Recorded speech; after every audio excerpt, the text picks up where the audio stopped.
Right, I actually done a video on this particular subject a couple of weeks ago, and a reaction to a certain video, which was the Ghost Box by a channel called Paranormal Tedium. Now, Fantasma Paranormal done a reaction to his video, and then he'd encouraged me to react to his video, so that's what I'm doing now because I've nothing else to do. I don't particularly want to get into a debate, but we're going to try and get into this without turning it into a complete and utter dumpster fire.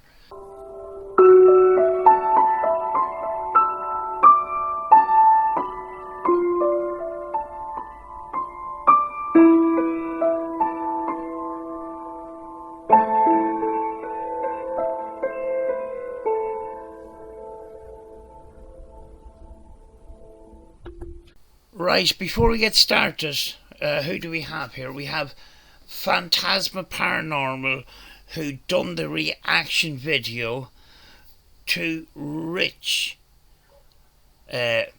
from Paranormal Tedium. Now, in the beginning of this video, the first quarter, I'm a little bit fiery because I started off in a bad mood. But in no way do I disrespect any of these two people. These two people are very nice people.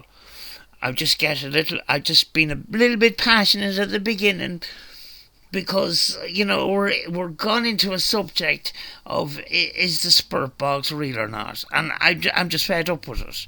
But I do mellow down further on into the video. Now, this is not a debate of who is right or who is wrong. At the end, everybody wins and everybody gets a prize. Because I do agree with Paranormal Tedium in some of the things he says. I do disagree with other things. So we're going to get into all that. So, without further ado, let's get started here. So hello, welcome back to Fantasma Paranormal. My name is Jack, and I am so happy to have you here. If this is your first time here, then this is going to be a little bit of a reaction video to a channel which I've reacted to before, and they're called Paranormal Tedium. The boys there, Rich and Steve. If you don't know who they are, in short, they look at things in the paranormal, such as tropes, such as evidence, things that maybe paranormal investigators, ghost hunters, whatever you want to call them, use, and looks at things in a very logical and skeptical manner, which gives, you know, a lot of us a lot more of an open eye and help us be able to scrutinize things a little bit more instead of just going for blind belief. If you have like maybe any preconceived biases, if you maybe have just blind belief and maybe it's something to do with spiritualism, what have you, or just accepting things at face value, which there's a lot of that in the paranormal. So it looks at things in a very skeptical, logical way that's easy to understand. It's in no way to bash anybody, and like this video is not going to be to bash these boys because I fully support what these lads do, and I fully encourage you to go check out their channel. Rich's complete and utter breakdowns are really quite brilliant, and we have pretty good banter back and forth in comment sections and also through email as well. I like to think I've got a very good rapport with these boys. I fully support what they do, and I think they're funny.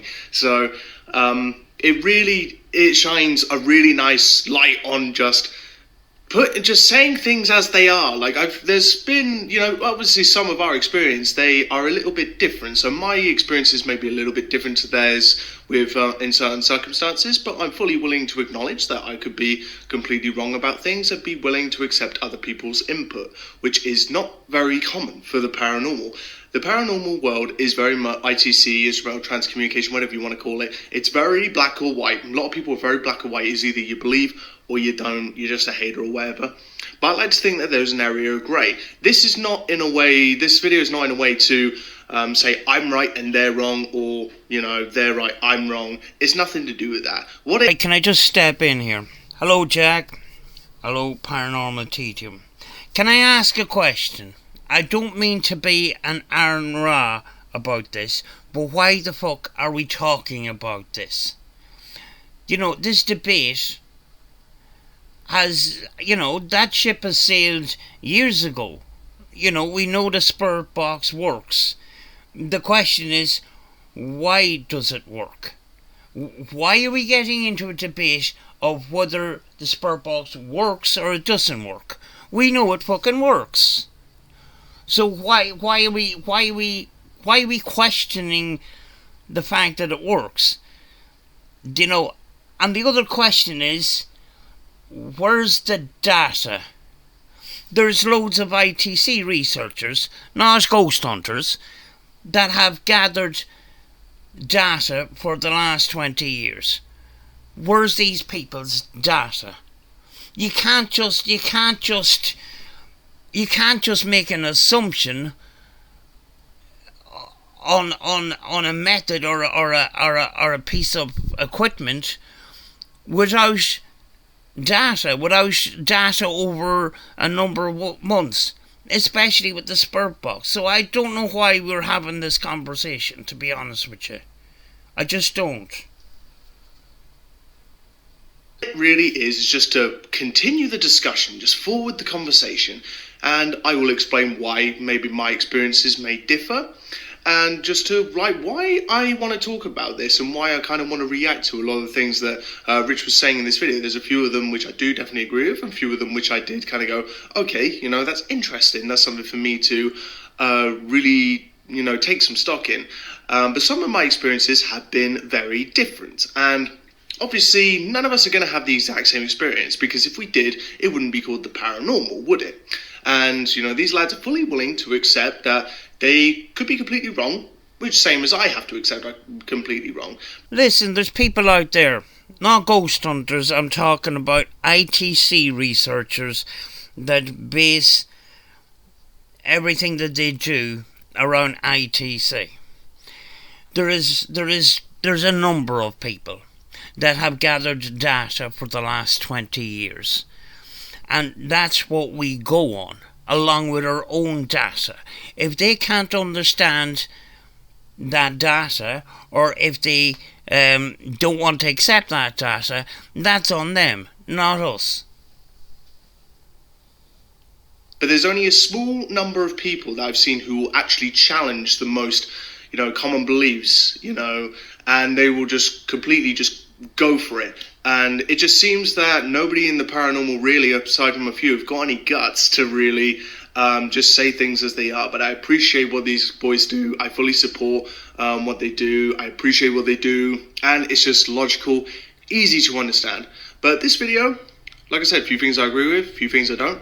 But anyway, I'm just going to get on with this video, as this is something which I wanted to react to, as hopefully it will further the discussion between us and the paranormal community, hopefully open up some doors between, skeptics, believers, what have you, and so we can all come together without any name calling, without any, throwing shit back and forth at each other. It's just going to be a way for us all to come together, just discuss things, and be able to just open up the conversation, and instead of our black and white, find that grey area, which we truly need, because if we don't get into that grey area and discuss these things in an open way, fully accepting that any of us could be wrong, then how the hell is this field going to progress any further? Already said that ship has sailed ages ago.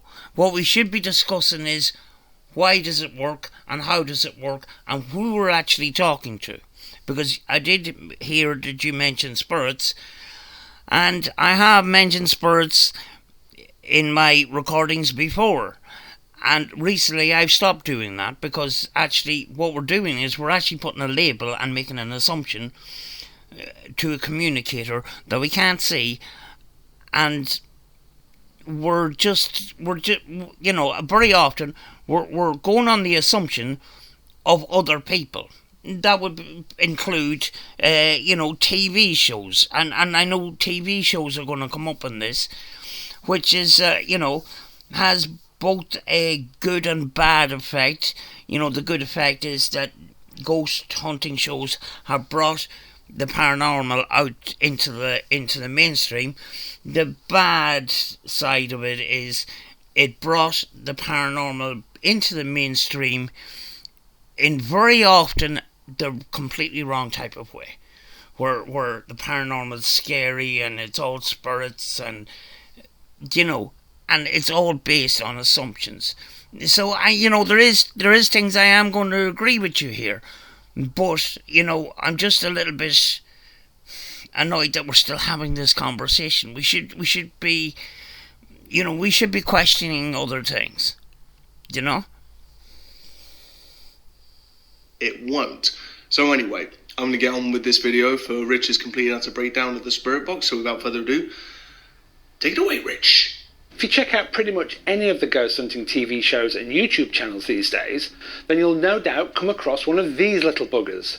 The PSB-7 Spirit Box. Oh, fuck no! Oh, fuck that, dude! Oh, for fuck's sake. We're off to a bad start here. A PSP-7 Spirit Box. Of all the radios that you could use, you picked one of the worst. Anyway, continue. This one's the PSB-7T version. I don't care. I don't really give a fuck, but thanks for letting me know. But the original device was first seen on a Ghost Adventures live episode back on the 30th of October 2009. Now, this is by no means the only spirit box available. There are others. But it is the one invented by Gary Galka. It's also the third and last device of his that I'll be breaking down in this series. I've got a suggestion on how to break it down. Put it on the floor, put on some big heavy boots, and jump up and down on it. The second suggestion is go into a big open area like a field, away from houses and people, and drop kick it and see how far it travels. In the US, these spirit boxes are typically available for $99. Here in the UK, they're usually around the 99 quid mark. Yeah, that's a bit of a sting, considering when you look at a PSP-7 Spirit Box, it looks like a radio that came out of a dollar store or a pawn shop. I can nearly bet that those radios are knocked out, mass-produced for less than a tenner. And they're charging nearly $100 for them. And the quality is absolutely crap. Do you know? It's just bargain basement crap. So what do spirit boxes do?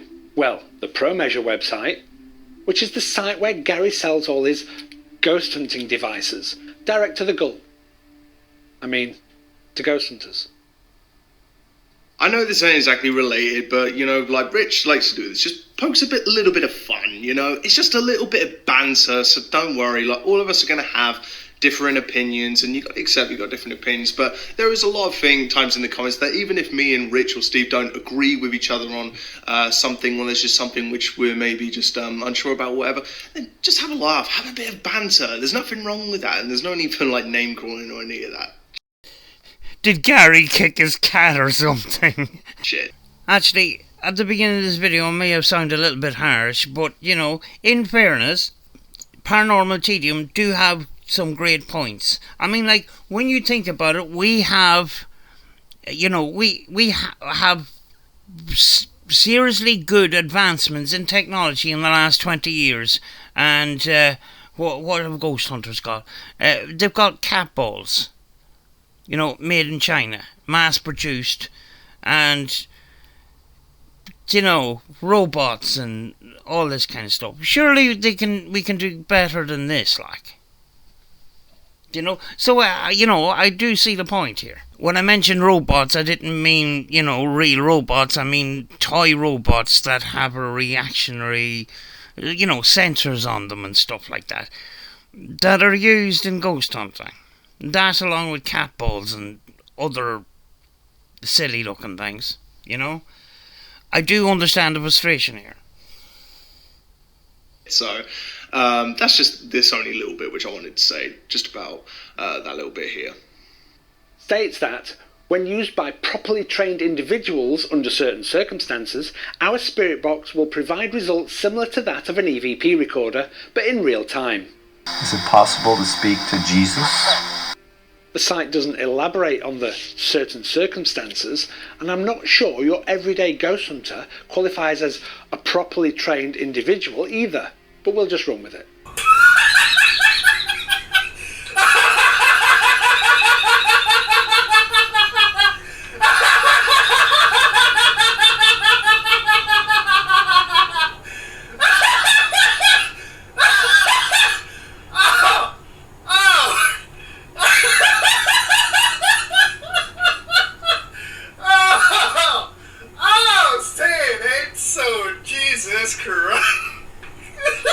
Listen, I do understand. And some of these people, they buy spirit boxes and they buy a PSP-7.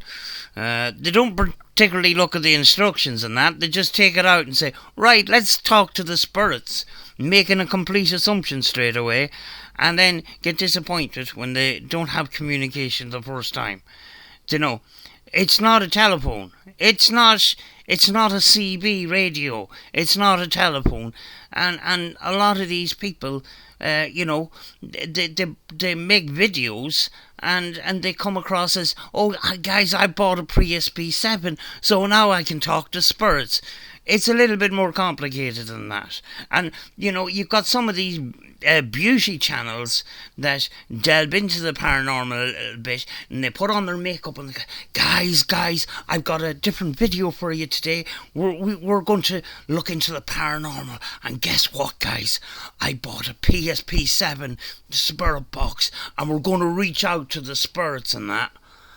It's cringe. It really flipping is. And I can understand Paranormal Tedium's frustration in all of that, because on YouTube, it's a complete and utter dumpster fire. I completely understand it. And that is why, lately I've kept quiet. I've done my sessions. I put them up on a little channel on YouTube. And I just stayed out of the limelight. I just love doing my spirit box sessions. And, it's not for attention. I love doing the research. I love recording every day. I love trying to see, and make comparisons to results, on a weekly basis, whether, it's recording at night time or recording in the morning. It's not entertainment for YouTube, but I love doing it, And I do understand there's other channels out there. Oh, we're going to get massive views on YouTube. And if the paranormal doesn't come first, then YouTube comes first. And that's where entertainment creeps in. And unfortunately, the spirit box has been brought into the entertainment part of the paranormal. And some of it is flipping cringe. A lot of people don't realise that in ITC, there's a lot of these people that they just do ITC. And very often some of these people, they can't get out very much. Sometimes, and it's a way of doing research at home, because some may not be able to get out. Some are older in years, and going out ghost hunting isn't going to be on the cards. I'm in a situation where my health has gone up and down, and I used to do ghost hunting, and it gave me an excuse to get out. But when I'm not well, I'm at home and I do my sessions and stuff, and very often the people that are at home doing that kind of research, they don't make a song and dance on YouTube very often. Some of these people have private groups on Facebook, and only certain people, can join their group, or other researchers, and they're happy enough with that. So, it's important to know that there is this other aspect to the paranormal and to ITC, rather than just looking at ITC from a YouTube aspect to it, where people like Steve Hope have blown their own trumpet, and they're at the top of the dog shit pile. Okay, this is a point I fully 100% agree with. I mean, I fully believe, I've said this countless times in videos, that there is no such thing as a pro. That gets thrown around a bit too often in the paranormal for my liking. Professionals, calling people like Zach Bagans, from Ghost Adventures a professional. Don't even get me fucking started. None of us are pros. Nobody here who does anything similar to what I do or whatever is a pro. Well, it is true. There is no professionals in the overall ghost hunting side of things, but there is professionals within the field.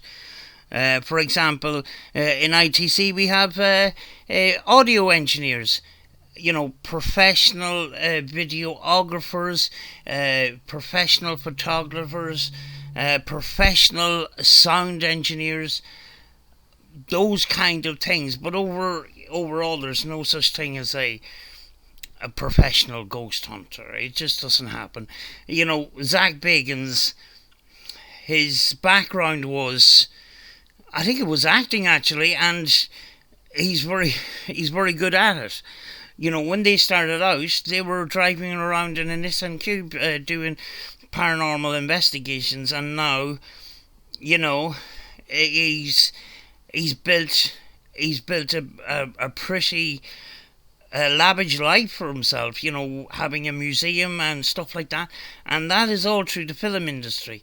It not so much a professional ghost hunter, even though he portrays himself as, a professional ghost hunter, and people would call, the first thing that would come to a person's mind is Zach Bagans in the line of ghost hunting. But basically for Zach Bagans, it's a career, it's a filming career that he has built around him. One of the professionals that you would call professional within that circle of ghost adventures would be somebody like Bill Chappell, who is an electrical engineer. But there's no such thing as a ghost hunting professional. It's got professionals within the field, but not a profession as the whole scope of the paranormal, because the paranormal has got many aspects to it. So we got the ITC, we've got the visuals, we got all sorts of EVP work, all sorts of things, and they to be a professional in all of that would be a massive scope, which is would be absolutely huge. I'm just a bloke who has some spirit boxes, likes to experiment, and try and see if anything talks back. That's really all I am. I'm not a scientist or nothing. I'm not a pro in any field. I don't have a PhD or whatever the hell, But even like there's certain circumstances as to what Rich was saying, with Gary Galker and such. There is never, like, even people like Huff and Hope and so on, they never specify exact things. It's always based on things like spiritualism. It's based on a lot of, belief. I've said this to Rich before. I've said it countless of times to you guys, and some of you get a bit fed up with me saying it, but I think blind belief will always trump fact, because people in the paranormal hate having their bubbles burst. They absolutely hate having the bubble burst. And some people just want to bury their head in the sand and just go, no, it's not true. But the only thing is, especially when you're in this field, because there's so much that's unexplained, maybe not necessarily paranormal in nature, you have to accept that you could be absolutely, completely 100% wrong. For all I know, I could have been talking to dead people for all this time, could have been talking to aliens for all this time, fairies, what have you, or could be talking to nothing at all. These are the things which you must take into account, and it's just, part and parcel of being, in this paranormal field, and there's not really much you can do to escape that apart from just have a bit of more of an open mind and be willing to accept other people's views and opinions coming into this, regardless if they're a believer, skeptic, or what have you.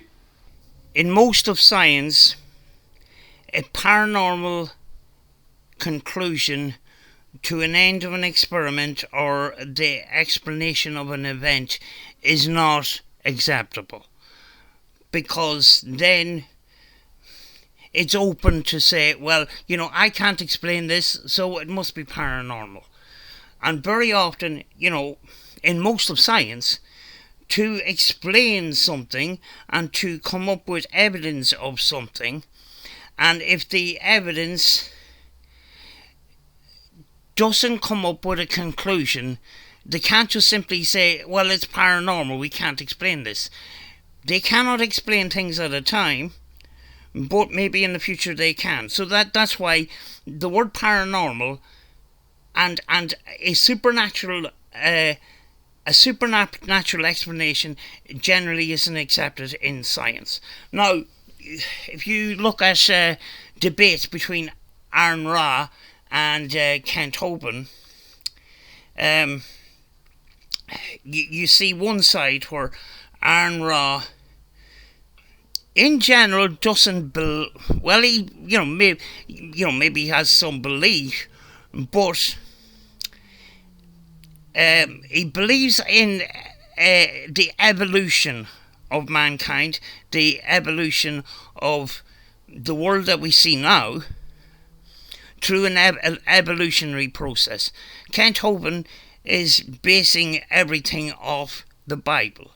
The Grand Canyon was made in 3 or 4 days. Noah's flood produced that canyon. Not millions of years. That's just pseudoscience. And that's been taught in the schools, and we should be paid for this garbage in the schools. Hoban. That's where, if you look at some of the science debates between evolutionists and creationists, you got this argument, within the science that very often the creationists base their evidence of what is said in the Bible. But then if you look into the Bible, how do you prove that? And the creationists said, well, you can't question God, where do you go? That's just an example, Actually, many years ago, a lady doctor of science, I can't remember what she's a doctor of, tried to explain to Kent Hoban that a supernatural explanation cannot be accepted in science. There has to be a logical explanation, otherwise an experiment or an event is not finished. Having a supernatural a conclusion to an event is not acceptable. But Kent says, well, they're wrong. It says it in the Bible, That's just an example of many examples of what we're talking about here. In any case, your intrepid ghost hunter will ask questions into the ether, then wait for responses from the astral plane, all whilst the spirit box sweeps through the AM or FM radio frequencies, either forwards or in reverse. Just to very quickly interject, because I know a lot of people get confused, especially, I got confused at the beginning when I first started doing this stuff, but, absolutely, when it comes to, spirit boxes, things like a PSP-7, which is designed for spirit communication, you can go into reverse sweep, which some people think it's reversing the audio. It's not reversing the audio, it's just sweeping the opposite direction, whether you're on AM or FM, so I just wanted to quickly interject that, just so we're all on the same page. And at a sweep rate that can be chosen from a set range. I have questions. How are these responses not just radio station contamination? Why does the spirit box need to sweep through the frequencies for supposed ghosts and spirits to be able to communicate? And what is the originating information and documentation that the process for how this device works is based on? Why does a spirit box radio have to sweep? It's a good question. It's a very fair question, I think. Something which, it's such an obvious question which stares you right in the face, but I don't think many of us have ever thought about it. But there's many of us don't even think about it. It would be a little bit of a stretch, because every time I do a session, I have so many questions in my head. Who am I talking to? How did they do it? Where are they? How can they see me? Which, I've seen evidence, or I've heard evidence, when I ask a number of times, can you see me? We can see you. Not just going on that one,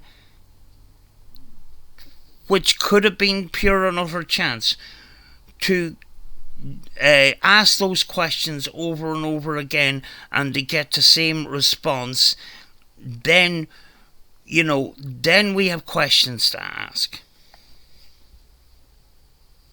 But yeah, I've seen quite a few people do tests where spirit communication is just sitting on just one station that's just purely static, and sometimes they don't get anything. I have seen results where they got something, but only because spirit communication, even if it does happen or can be considered communication, is rare. It does not happen all the time.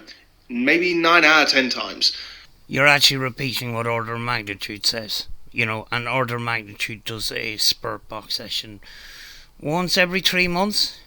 If you do a spirit box session, if you do recordings every day, that ratio goes up.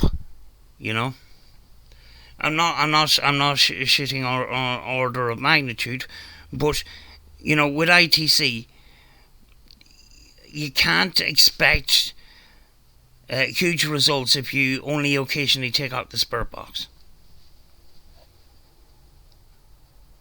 You know, there is a lot of spirit box channels on YouTube that will portray themselves as having this great mythical spiritual connection and love with these spirits or whatever, which I don't know, maybe they do, but spirit communication. From my observation, yes, most of them don't. Actually, I was asked to have a look at a channel lately, which I'm not going to do on the channel because I just don't want to get into dumpster fire.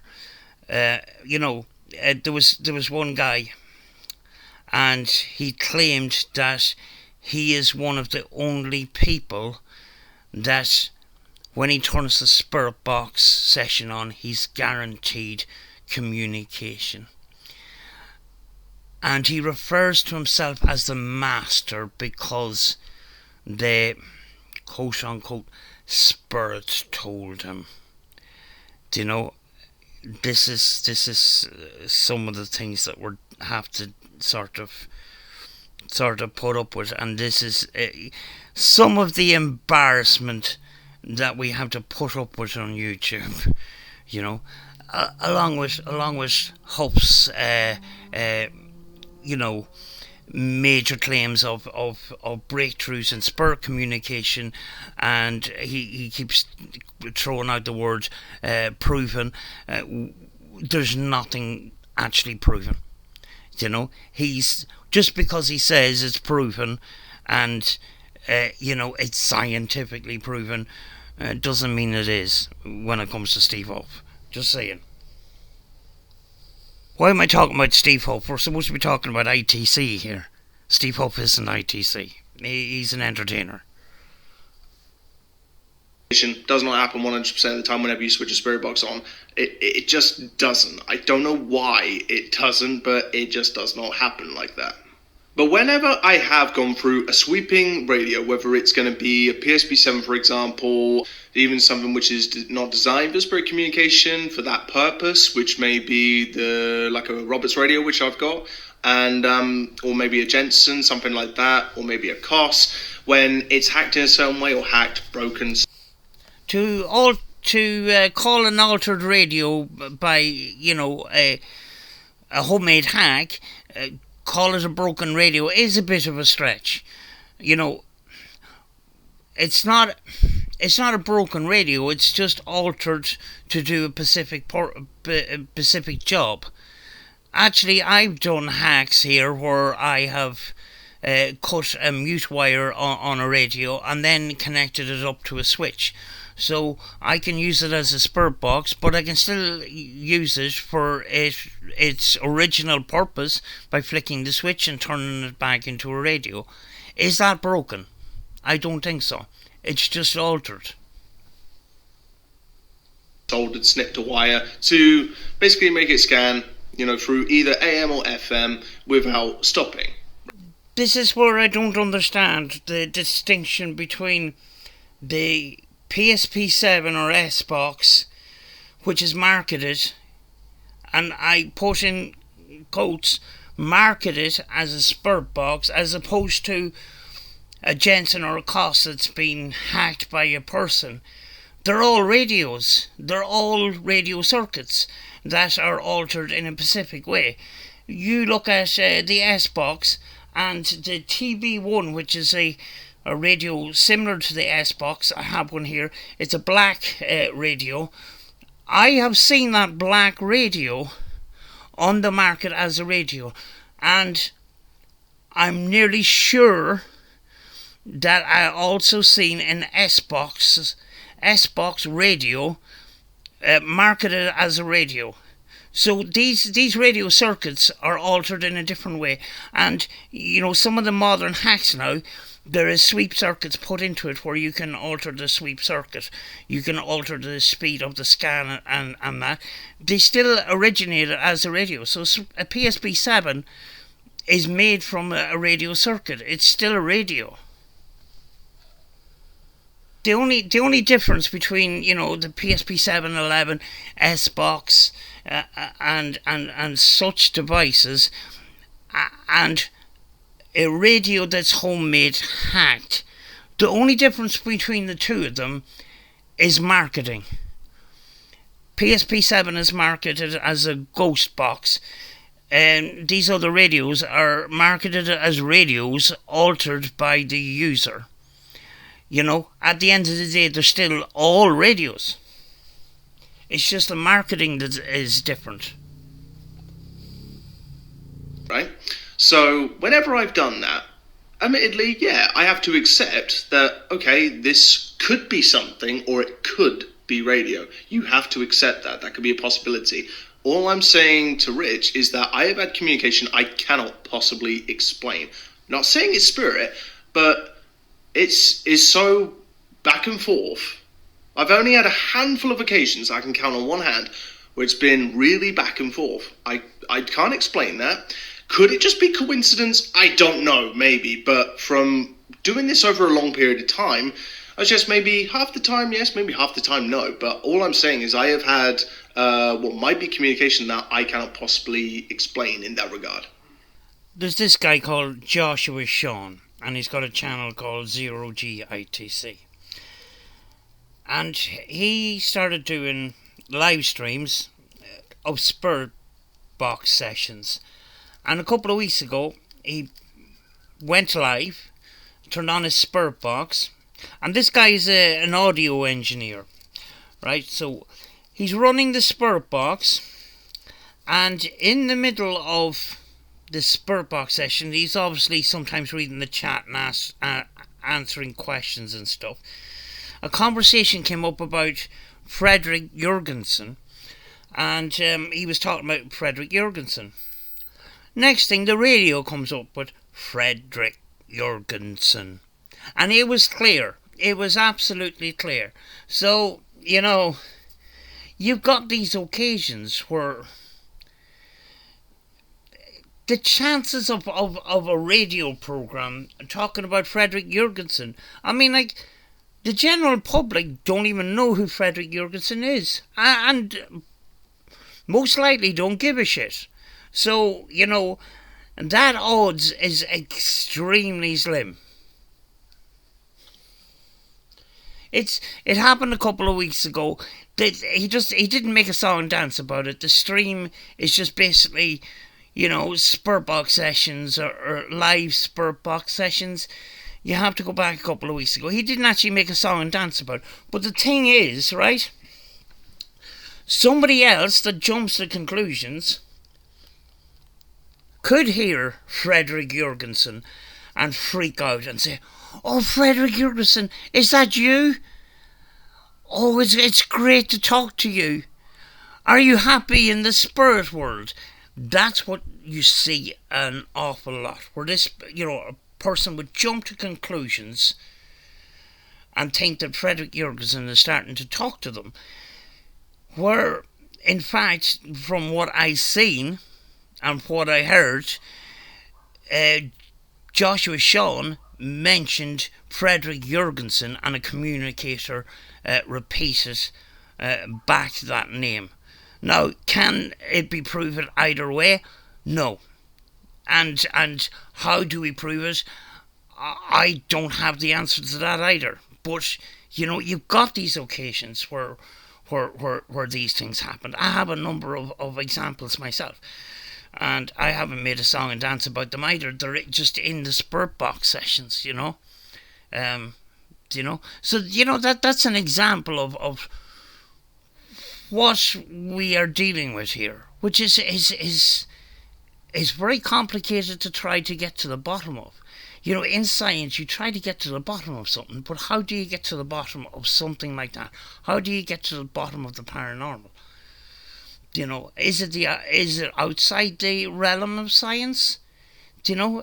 Possibly. I don't know. Actually, most scientists won't touch this with a barge pole because they say, you know, it's like trying to nail jelly to the wall. Do you know? And I'm staying way out of that, because when you start going into spirituality and the supernatural, you're going down a big rabbit hole that you're going to get lost in. Right. I think the best way to answer all of my previous questions would be to start with the last one. So let's jump straight in. The theory behind how these devices work is that ghost spirits and entities can communicate via white noise. Sorry to be an Aaron Raw, but you're fucking wrong. In the beginning of this, and before scan radio, people believed that the static from a radio was the background audio support for supernatural communication. Now we may think it possibly helps, but there's other factors as well, including the frequency of the human voice. So to say that that static is the main component of this communication is completely wrong. You know, in science,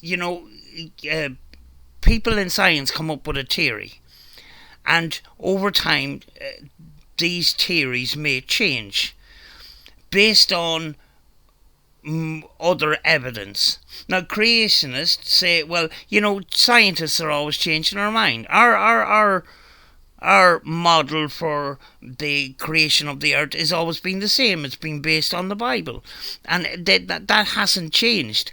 But in science, it has changed according to the evidence, and that's where data comes in. That is where some of these people, we're not talking about ghost hunters and YouTubers here. We're talking about ITC researchers that are doing this every day, that gather the data, and they really look into the EVPs and the possible communication with software, and look into this with a.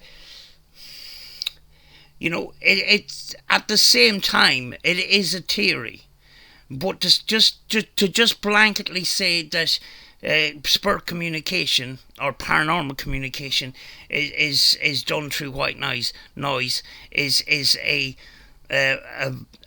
an old theory that has worn thin over the years. Where we have come up with other possible theories to that. Commonly known as static, this is the fucking awful hiss heard in between stations when tuning a radio or a really old analogue TV. Till you start doing loads of sessions with that PSP7 of yours, then we're talking about annoying static. I've done over 300 sessions at this stage, and I have not at any stage constantly use the PSP7, because it's actually fake static, and it's annoying, and it gives me a headache, and that's why I've used alternatives. So look into the alternatives, because some of them are pretty interesting. White noise, in this instance, is the audio manifestation of the cosmic microwave background radiation, or CMBR, which is present throughout the universe. According to the inflation model of the origins of the universe, more commonly known as the Big Bang Theory, CMBR is a byproduct of the initiation of the universe nearly 14 billion years ago. So who came up with the theory that supernatural entities can communicate in this way? Well, like seemingly every twatting subject that I research that relates to the paranormal, there's extremely little specific information to be gleaned. What info there is just sends you round in circles. Let's step outside YouTube for a second and ask ourselves, why do ITC researchers collect data? It certainly isn't to prove skeptics wrong. It's for their own research and their own research only, and they don't feel they need to have to, to have an argument or a discussion of whether a spirit box works or not. Just similar that NASA don't have to prove They don't do their job. NASA don't do their job in space just to prove flat earthers are full of shit. Yeah. Can't exactly argue with that. But that is a very important word that Rich has used, and it's a word that doesn't get thrown around enough, in my opinion, which is theory. Whenever I explain something about what spirits might be, I never say what spirits could, I never say what they are. I never say spirits are dead people, spirits are aliens, they're this. I say, okay, what if they could be this, they could be that? And it's important to state if it's a theory or not, because a theory is just that. It's just speculation. And many of us did think that theory was speculation, but actually it goes a little bit further than that. Aaron Raw made me come on to this point. What is a theory? A theory is a carefully thought out explanation for observations of the natural world that has been constructed using the scientific method, and which brings together many facts and hypotheses. Hypothesis. I can't. Right, you know where I'm coming from. So technically, theory has to have some fact. So when you think about it, when you think about stone tape theory and other paranormal theories, are they actual theories or just conclusions or just guesses? Because that specifically says that has been constructed using the scientific methods, and which brings together many facts. So, that is interesting because, actually the word theory has been thrown around in the paranormal world, and many don't actually know what theory actually means. So, that is pretty interesting. Especially with white noise, can they communicate through white noise? Some people say yes, some people say no, but at this stage in the game, when it comes to science, when it comes to actual proper fact, nobody knows. I don't care if it's Huff, don't care if it's Hope, don't care if it's Gold Rush, whoever, nobody knows. And I've always said this, even the existence of spirits themselves. I remember I had a friend of mine who said this to me, that the only way we can truly prove that spirits exist is if we can DNA test them somehow to find out if they're truly real. But I don't think that's ever going to be possible. But when it comes to, for Rich, when he goes into a deep dive into his research with CMBR, the energy and such, and talking about these things in a sensible, logical way that you can't possibly argue with, because when it comes to anything based in the paranormal, I say you have to go on fact, you have to go on science, because science can't be disproved. I do admit that science can't explain absolutely everything. I don't think it can explain everything. There are things out there that we cannot understand. Some people say that heaven is real, that, when we die, we're going to go to a heaven, turn to a spirit, or whatever. But the only way we're going to find out is when we're fucking dead. Like it or not, that's the only way you're going to find out. Sorry. You can believe in your God, believe in your heaven or whatever, but until we die, we ain't never going to know.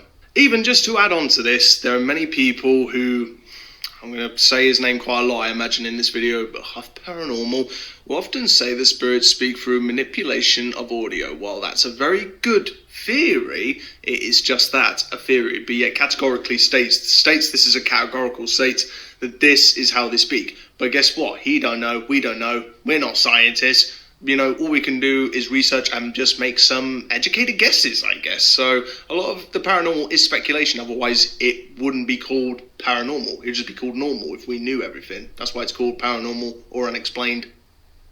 Yes, Steve Huff is actually low-hanging fruit, and when it comes to what he expresses as fact, is not based on evidence at all.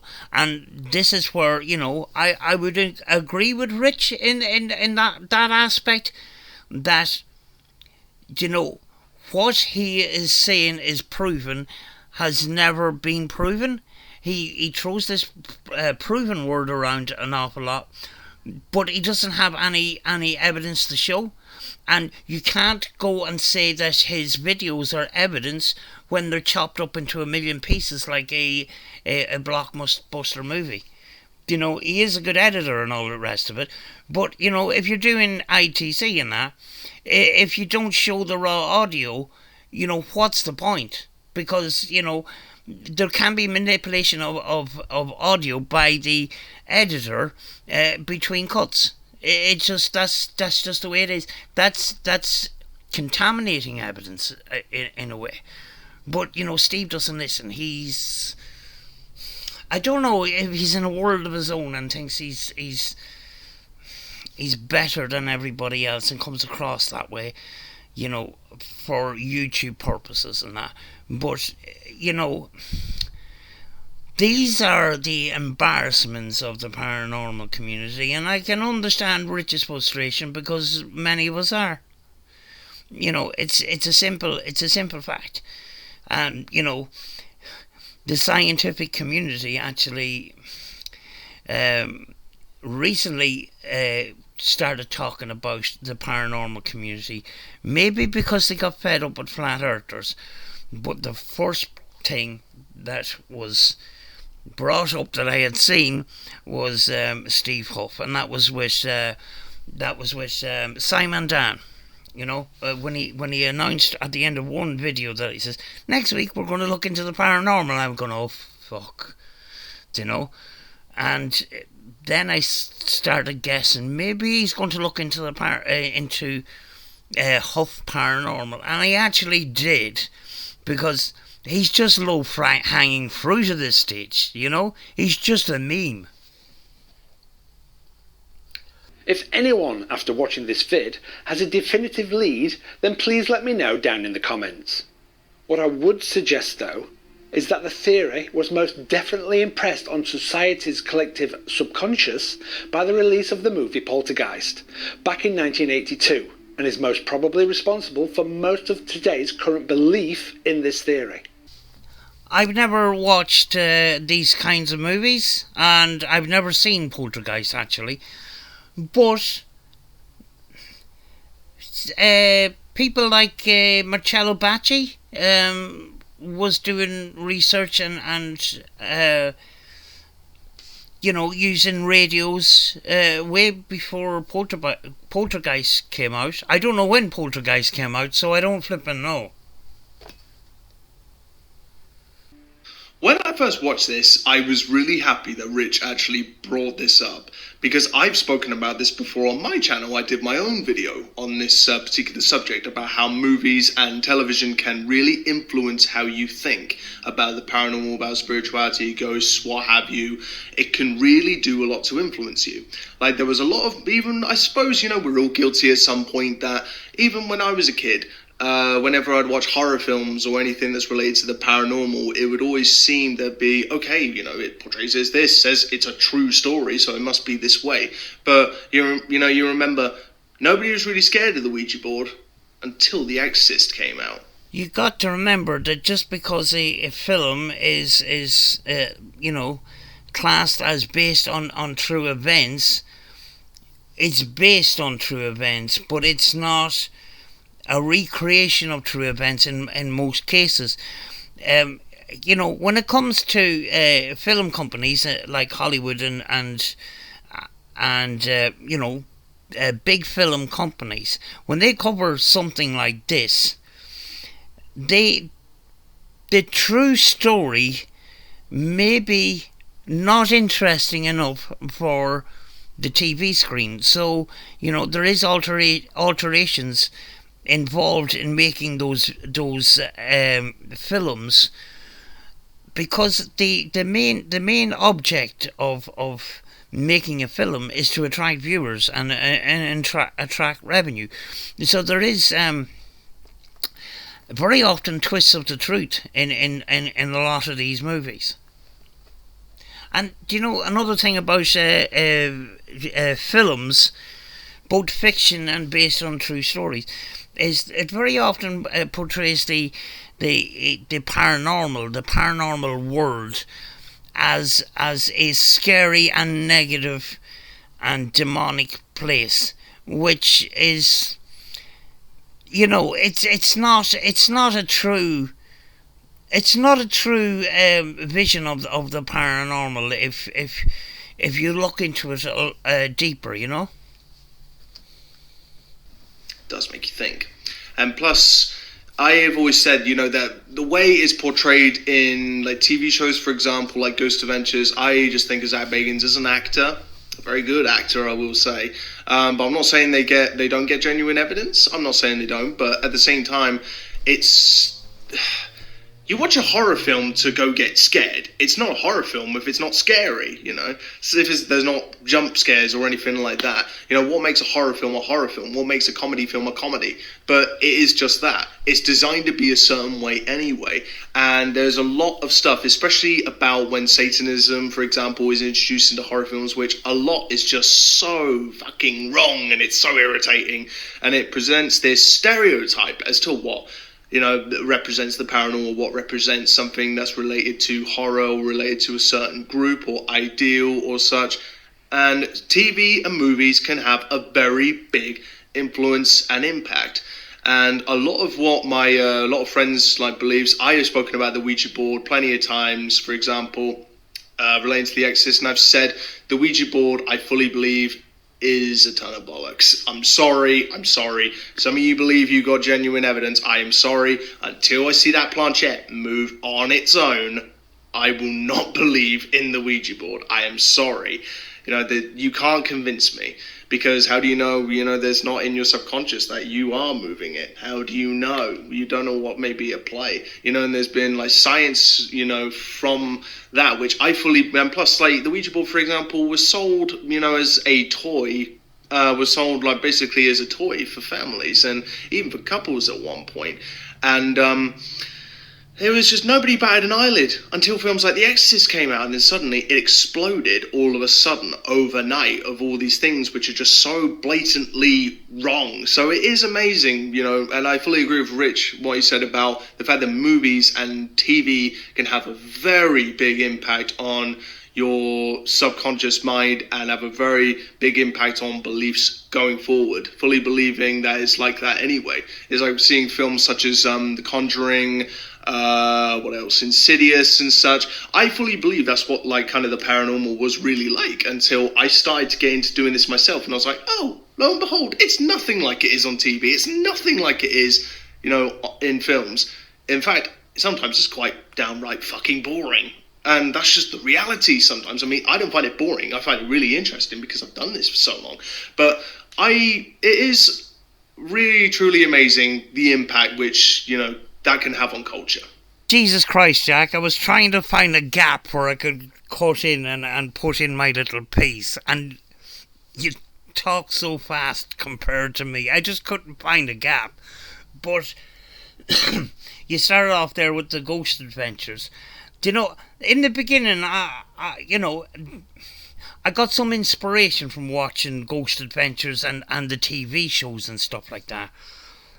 And then when I got into the paranormal a bit more, Ghost Adventures kind of turned into a comedy. Because, when you know certain things, the general public don't know, about paranormal investigating and stuff like that. So they don't know. They're just been showing this on the TV screen. But when you do it yourself, and then you watch things like Ghost Adventures, I don't know, I just find it fucking funny as fuck sometimes. To me, it's a comedy. When you're you went on then to talk about the Ouija board, and I've never used a Ouija board, and I've had opportunities to use one, and I said no, I'll just be the observer and that. Now, not that I'm scared of the Ouija board, where the Ouija board is portrayed as a in movies as a negative thing, like a lot of the things in the paranormal. You know, you did say that, you know, I won't believe it until the planchette moves itself. But if the planchette moves itself, why not something else move itself, like a cup or something? You know, those people that use the Ouija board, it's something similar to dowsing rods, where you hold the dowsing rods and your body is part of the device. You know, I don't know about the dowsing rods, because when I hold the dowsing rods, I get this kind of a stinging sensation in my hands.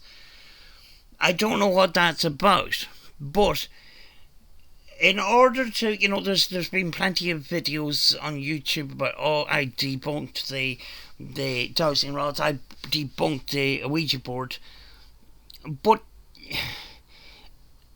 if you're not measuring through the human body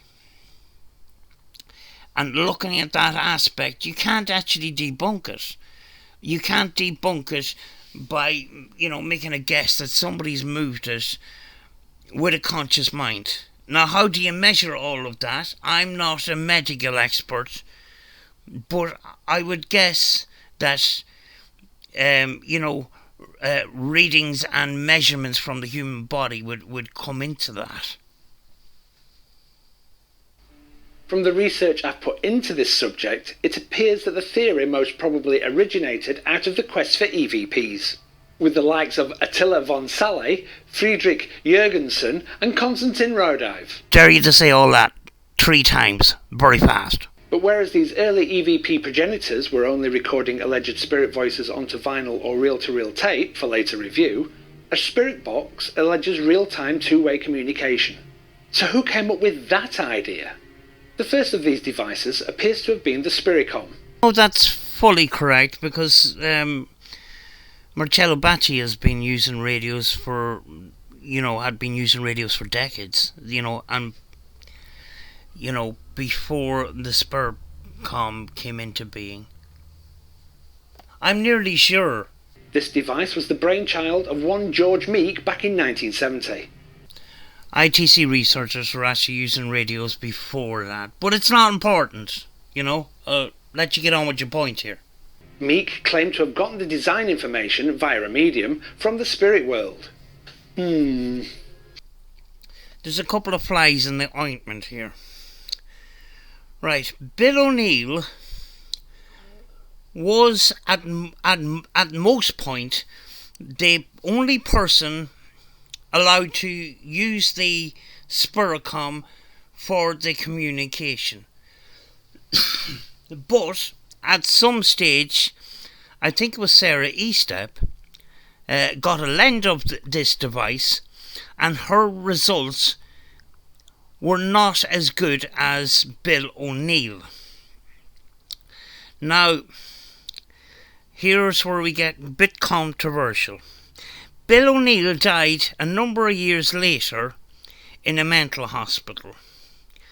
Now, when it comes to mental health and the paranormal, that's where we have to tread very carefully. It was only recently that, we got informed about a case of a supposed haunting in a private residence.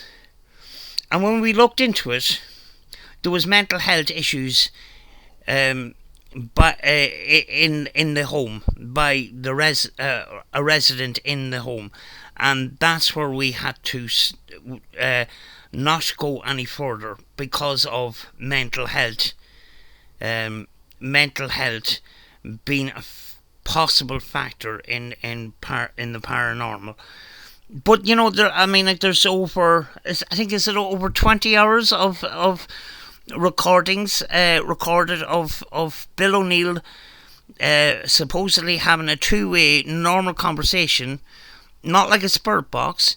It was sort of like a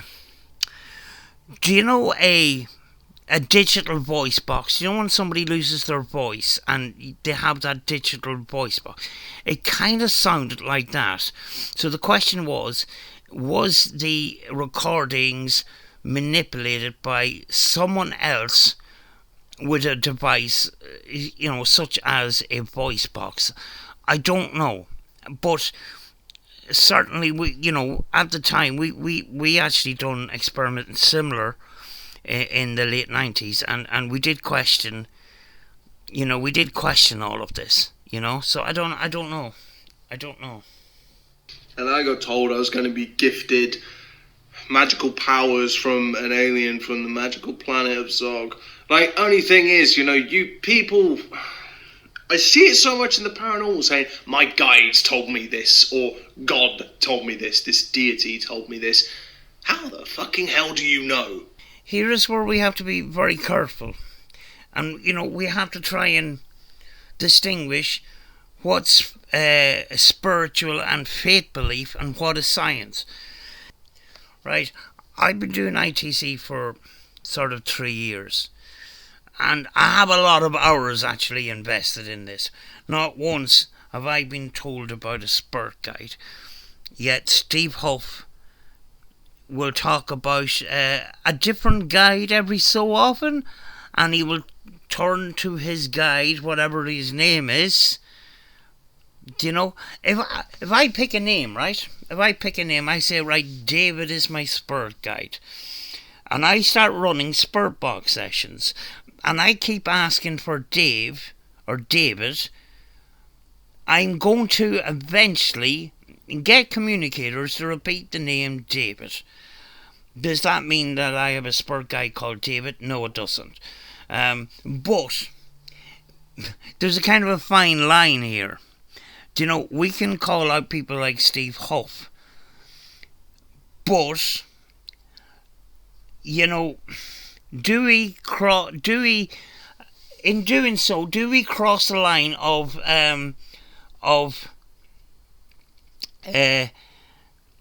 criticizing their religious and faith belief? But from what I have experienced, no, I don't seem to have a spirit guide. I have a similar name coming up very, very often. Is that a spirit guide? I don't know. And, well, lately I don't even refer to the communicators as spirits because that's speculation. But I don't know. We have to sort of... The paranormal, it's partly spiritual and partly science, and there's a fine line between the two that you have to be extremely careful. But what we're trying to discuss here today is what is fact and what is faith? What is belief and what is truth? Because there is a distinction between the two. Just like the creationists or any church where they believe the Bible and believe a lot of the things in the Bible or all of it. Can it be proven? No, it can't. So yeah, it is a complicated one. Unless you can DNA test that person, how the hell do you know? How do you even know what you're talking to? How do you know you're talking to a dead person? You don't. How do you know you're talking to an alien? You don't. How do you know you're talking to a fairy? You don't. It's just, even with celebrity spirit box sessions, which, yes, I know, I can kind of understand to a point. I mean, I've done a few myself, but only thing is the way I think it should be approached. Do you know how to approach a celebrity spirit box session? Approach this celebrity spirit box session and then run the other way very quickly.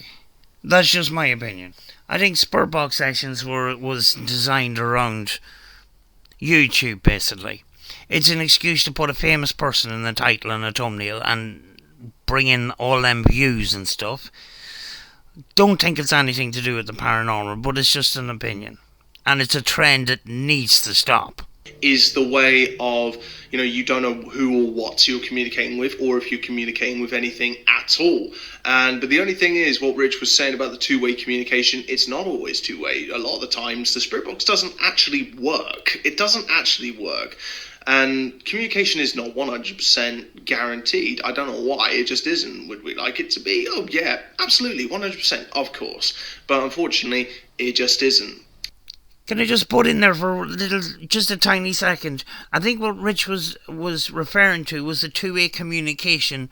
I think he was referring to the spirit com, where, if you look up Bill O'Neill and spirit com, you'll see that two-way communication. I think that's what he was talking about. There's 20 hours of recordings, but there is a couple of hours that I have actually found on YouTube. But just type in Bill O'Neill Spiritcom and you'll get some of the recordings there. But only thing is, when people make these outlandish claims that they're talking to specific celebrities, that these celebrities' spirits were in their home, well, how do you know? How do you know that Michael Jackson wasn't another spirit called Michael Jackson? How do you know that Martin Luther King wasn't the only Martin Luther King to have ever existed? And plus, maybe, how do you not know, for whatever, it could be a spirit that's just impersonating that celebrity that you want to contact just to fuck with you. I think very often the word spirit is kind of thrown around a bit too much. Sort of an umbrella word for communicators or whatever, because I actually, in recent times, I asked, are they dead? And they said no. This was on this was at least 2 times where I've asked this question. Are they dead? And they said no. And then I says, am I dead? And they said yes. And I says, well, if I'm dead, when can I be alive? If I'm dead, can I be alive? And they said in the future. So I have no flipping idea what's going on. I mean, I'm not saying this from one incident. I'm saying this from at least 2 incidents, So I just don't know. That's why I just call them communicators. I recently stopped calling them spirits. Actually, I asked, is it okay if I call you spirits? And they said disrespectful. So I just call them communicators. I just talk to them like I talk to a person, because I have no idea what. You see, humans need a visual. And if they don't have a visual, they try to imagine what it might be like, which could be completely flipping wrong. To play a joke, these things could happen. You've got to think a bit more realistically about these things.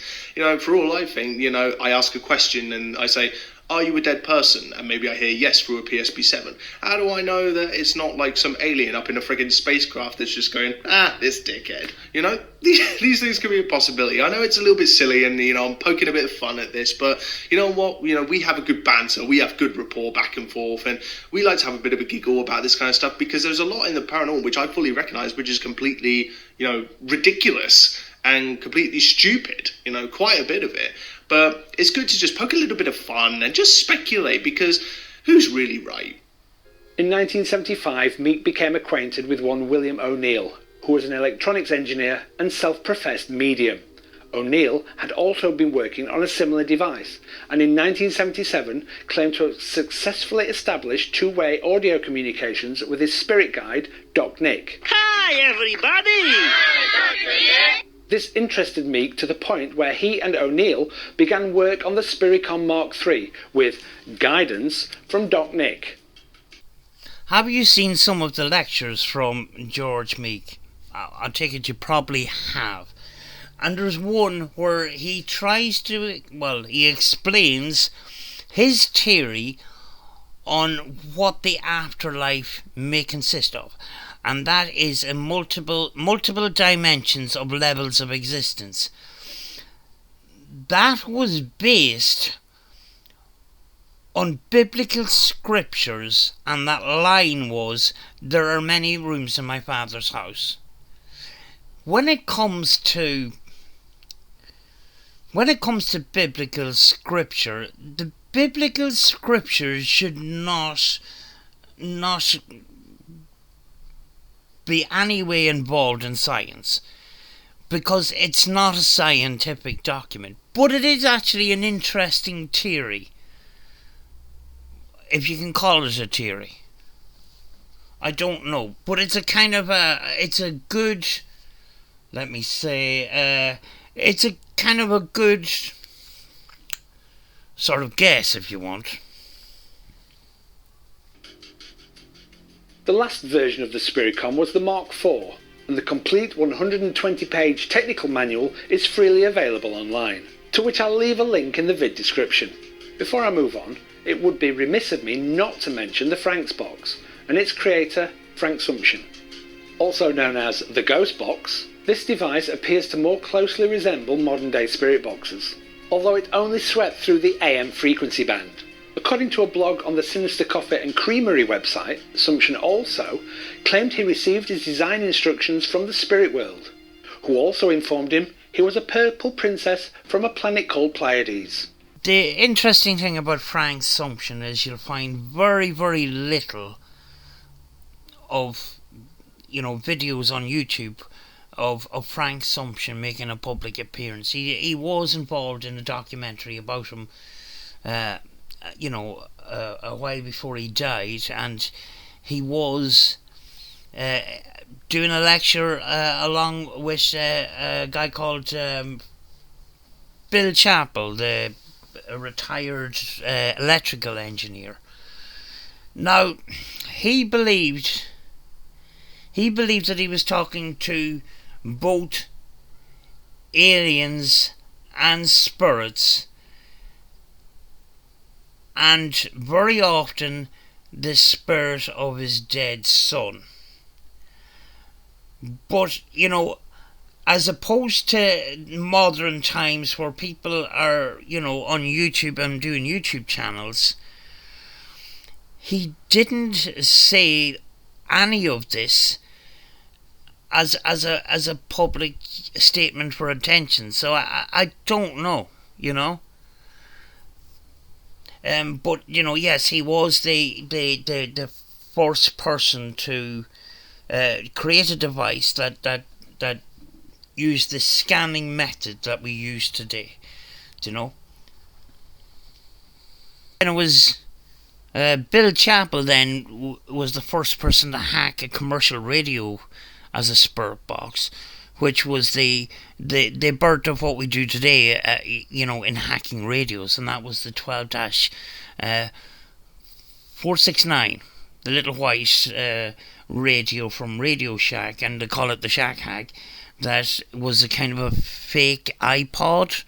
I have one here. It's a cheap radio that was originally in a blister pack, and a very cheap radio at the time, but now they're like hen's teeth, and just because they're like hen's teeth doesn't mean that they're brilliant. Some people call it the popcorn box.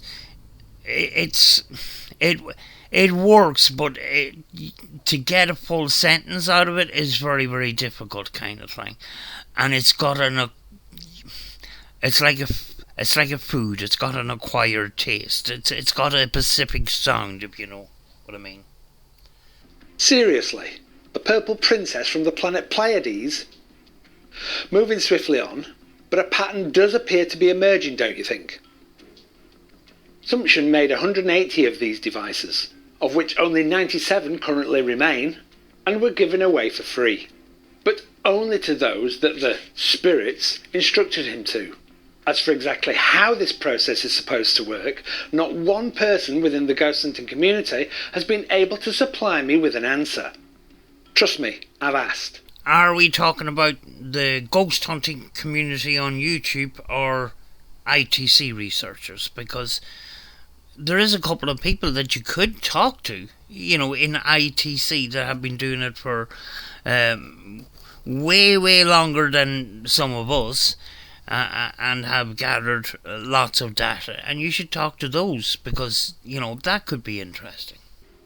Oh, they'll state it's all down to twatting energy till they're blue in the face. I feel a strong energy around me right now. I'm feeling tingles all over right now. What else would you like to say? I feel presence of something holy. This is some pretty powerful and amazing communication. But nobody seems to know in what form this energy takes. Actually, Aaron Raw came up with a great point about psychic mediums feeling the energy. And he says, well, I would ask, how many gigs of energy did you feel? Did you measure the energy? And, the word energy is thrown around a lot, but a lot of people that use the word energy don't actually know very much about energy.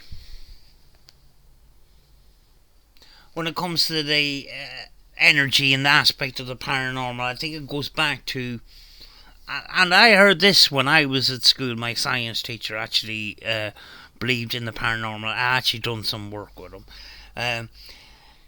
and you'll hear that you've most likely heard this before, and many times. Energy can be created, but not destroyed. But it can be changed.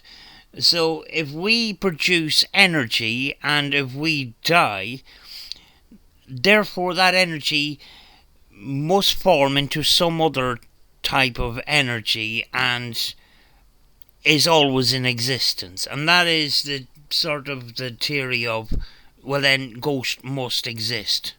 That's where all of this kind of came from. Even though science has had a fucking pretty good handle on all the types of energy that exist for a while now. When asked, all people will say is, we know it just works. Reaching much? And I'm telling you now, Rich, I agree with you. You're not going to get the answer, because guess what? Nobody knows. No one knows. And I don't think anybody's going to ever know. Like I said, I don't think science can prove everything. No, will science be able to prove that spirits are real, or even what they are? I very much doubt it. Because otherwise, it would be it wouldn't be unexplained. I think we need to ask ourselves: is the supernatural and paranormal events a stumbling block in science? Does science fit into the research of the paranormal, or are we trying to put a square peg in a round hole?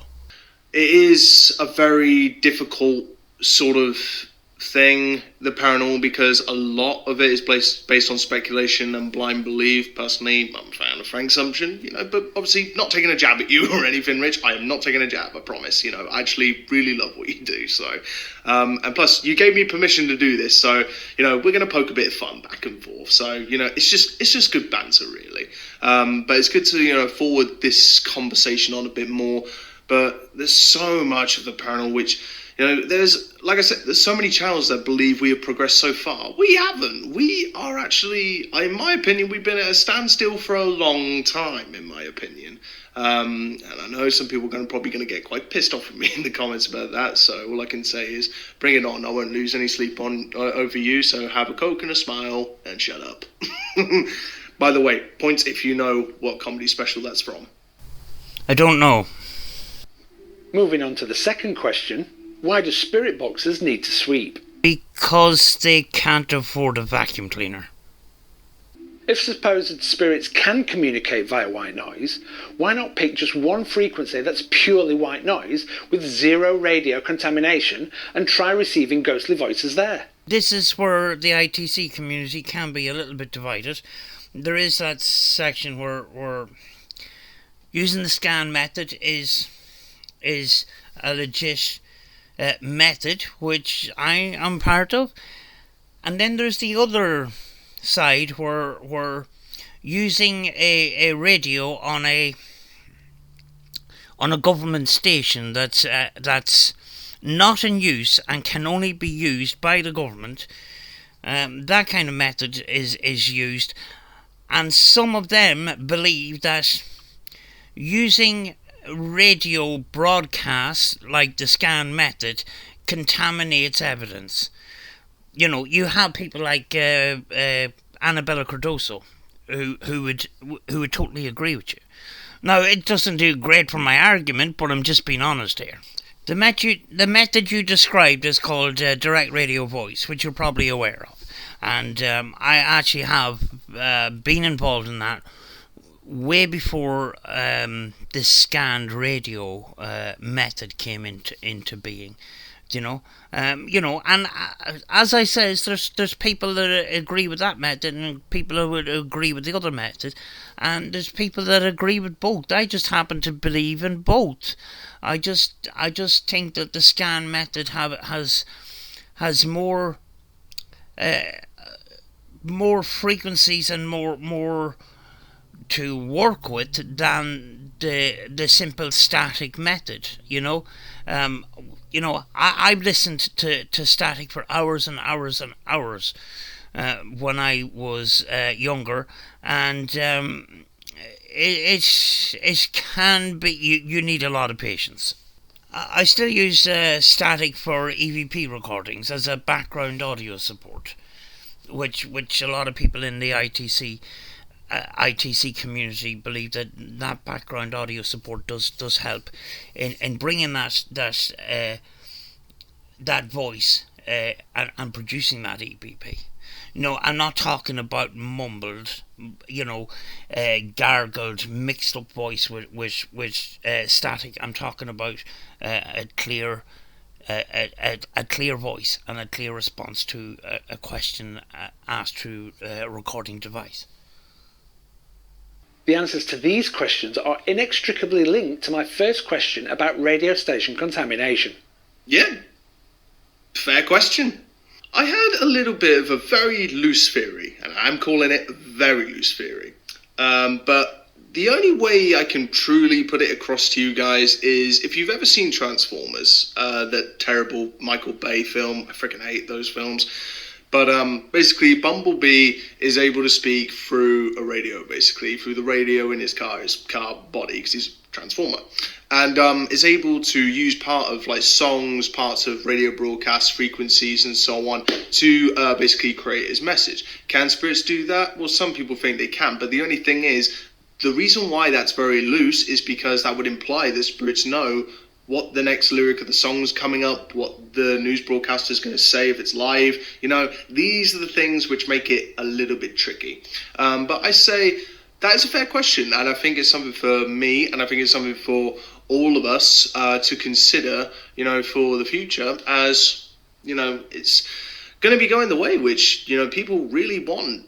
So there's some people out there who really want that hardcore communication through any means necessary, and who are just absolutely the most legit people. Order of Magnitude, Devon's, Ghostbox, there's Life After Life, and I'm not talking about the Billy Cyrus lookalike.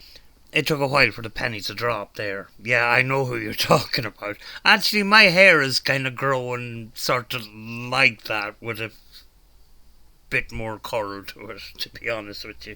Yeah, that's the guy that talks to Jesus on a regular basis.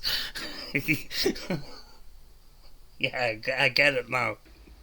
Oh, God. But I say, this is a fair question, but it is going to be a little bit more, going a bit more in depth as Rich goes along in this video, as you will see. To get to those answers, I feel I need to explain my initial experiments with the spirit box before discussing my thoughts on this. Show me the money. The first thing I did upon receiving my spirit box, and I challenge all spirit box users to do the same before they perform any session in a location. Just do it. I know you won't. Was to create a list of every single frequency that the PSB-7 picks up on both the AM and FM bands. On the AM band, this device starts at 520 kHz and goes up to 1710 kHz in increments of 10 kHz. So that's 120 distinct frequencies. On the FM band, it starts at 87.5 MHz and goes up to 108 MHz in increments of 0.1 MHz or 100 kHz. So that's 206 distinct frequencies. Then I manually scanned through each frequency on both bands and noted down the frequencies where radio stations came through. What I found was most interesting. Radio station transmissions bleed over into adjacent frequencies, which is more apparent on the FM band. This is actually an interesting point, because some people say, well, you know, my spirit box was scanning and that, and I got this response over a number of frequencies, which means that it has to be spur communication because it went across the bands. He's going to explain this to you, so you know this is actually important. The spread of frequencies can be up to 5 increments where a station can still be heard. However, this does still occur on the AM band, where specific radio station frequencies fall just off the 10 kHz increment step. This is usually within 2 to 3 kHz. So what does this mean? To me, it means that when TV shows and YouTube channels state things like what we heard spanned multiple frequencies, therefore couldn't possibly be radio contamination, is that they're full of shit. Or they're just out and out lying to you. No, he did mention ghost hunters. Now, I'm not putting ghost hunters down on that, but on YouTube, very often there's a bit of a difference between ghost hunting and paranormal research. Some ghost hunters go out to experience stuff and entertain a channel viewing group to entertain them, and they don't research when a K2 goes off or whatever. They're not some of them are not interested in that. But with true ITC research, you know, we already know this. But there's some people that claim to be ITC researchers and they just clearly are not. So I'm not quite sure, is he referring to just ghost hunters that go out at a weekend and don't do paranormal research, or is he talking about the paranormal community as a whole? It is a tricky thing. You know, there is, like I said, there is spirit boxes, well, call them spirit boxes, let's just call them broken radios or hacked radios, for example. They're not adjustable. Stop calling them broken radios. They're altered radios to change their purpose, not broken radios. Stop. There, you just have what you have. Some of them scan super bloody quick. Have I had what may be communication that I cannot explain? Yeah, absolutely. Even when I've asked for specific words, or even ask for swear words as well on occasion, or even ask for like full sentences. You know, there's some things which I cannot explain. The only thing I really disagree with Rich here is that could some of it be coincidence? Yeah, of course. I mean, you are working with a radio. You are going to hear radio no matter what, and I don't think there's anything you can do. Well, there's nothing you can do about that. This week I've had fuck you and fuck off, and I don't know if that was geared towards me, but one of them was actually recorded for a little small channel that I have where I just record the radio, and it's just an observer. And this recording was recorded in the morning. It came out with these swear words, and you know, I in the past was involved with the Marine radio VHF, and the terms of the license is that there's no swearing over the bands. Now it is pretty strict on radio stations as well, especially in the morning. So you know, how do we explain that? You're going to hear radio no matter what because you are using a radio. But all I'm saying is, is that when people say that, this is a response that spanned over many bands, and it could be, okay, maybe there's maybe a longer word or a sentence which was in that broadcast which somehow related to what the person was asking, and they deemed that as an answer from spirit. That could be a possibility. However, can it happen 100% of the time? I wouldn't think so, but I don't know. I don't think all of it is coincidence. I just don't. This is just from my personal experience, okay? I'm not saying Rich is wrong. All I'm saying is from my personal experience, it does not seem that way 100% of the time. However, I do see completely what Rich is saying. I did mention in a comment about, having a number of hours under your belt, a couple of months or whatever, to tune your ears to listening to the scan. And you'll find that what you may pick out as a response can very often be a disruption of the rhythm of the scan. This is why we often talk about tuning your ears to the rhythm. And very often what you would pick out as a response, the tone is completely different than the scan of the radio. It's very difficult to explain without a demonstration and that, but very often when we get those response, it seems to be a disturbance in the rhythm that you tune your ears for, and the tone comes out completely different. Many of us have studied those responses and find that the tone is different than the actual rhythm of the scan. The sweep rate at which frequencies are cycled through is also a factor. As mentioned near the start of this vid, the rate, which is denoted in milliseconds, is somewhat adjustable within a set range. On this Rev 5 version, the range is 100, 150, 200, 250, 300 and 350 milliseconds for both AM and FM bands. On the Rev 4 version, the AM band has different sweep rates that go up to 500 milliseconds or half a second. This means that the slower the sweep rate, the longer the spirit box will linger on any one frequency, thus having more of a chance of capturing words or part phrases from radio station broadcasts. Let's have a closer look into this and get some data. For the purposes of this experiment, I used the FM band and a sweep rate of 250 milliseconds, or quarter of a second, just to make the calculation simpler. One sweep cycle of the previously calculated 206 frequencies within the FM band takes precisely 51.5 seconds, which is also the same duration between when an individual radio broadcast will be heard repeated on every sweep cycle thereafter.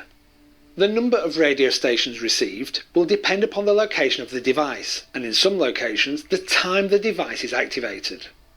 For a quarter of a second sweep rate, this also means that each of the 10 FM radio stations that can be picked up within the large facility will potentially be audible for up to a second and a quarter.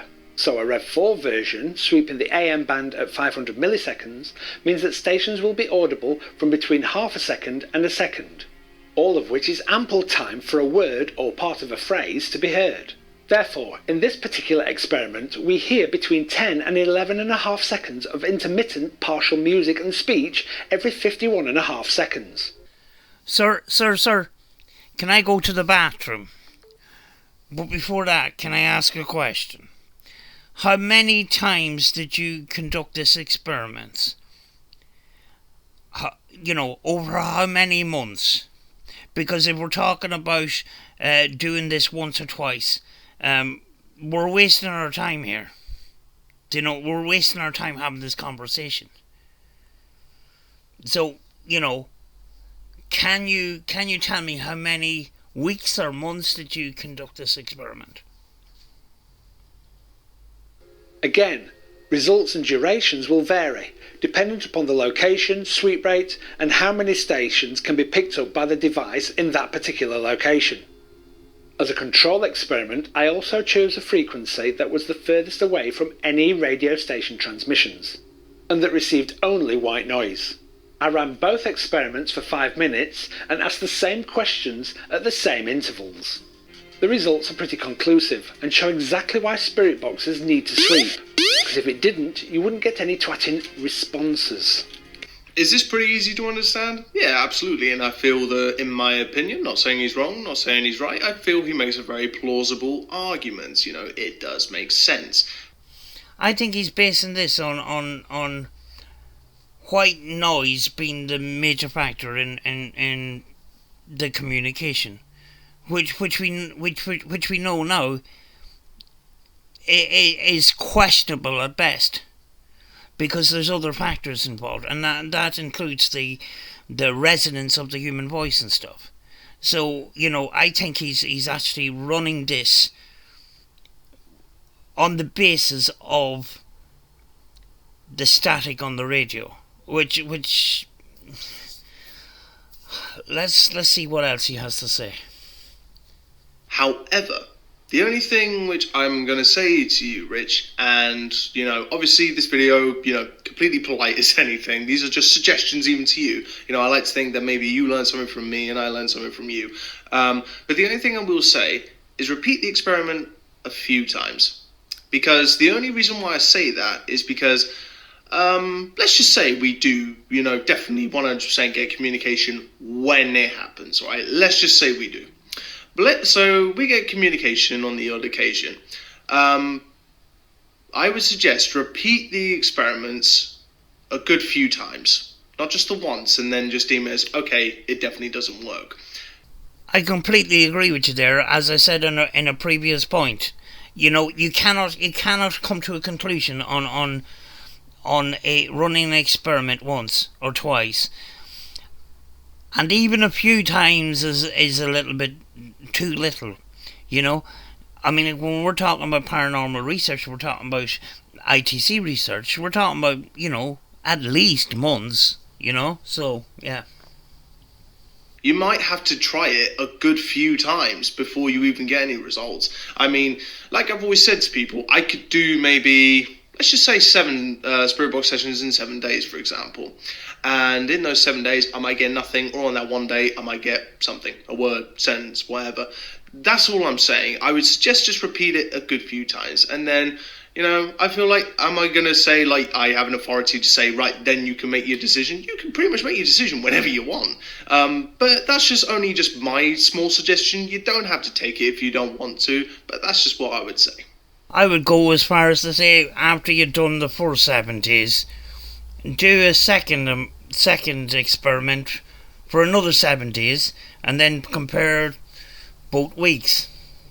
You know, I know it's time consuming, but that's the way we roll. I just wanted to add there, when I first got my PSP 11, which is even worse than the PSP 7, it took me 4 weeks of running that box for an hour every day. And it took me 4 weeks to get some sort of result, you know. But when the results did start coming, I started getting more results. But it just doesn't happen the minute you take a spirit box out of its wrapping or box.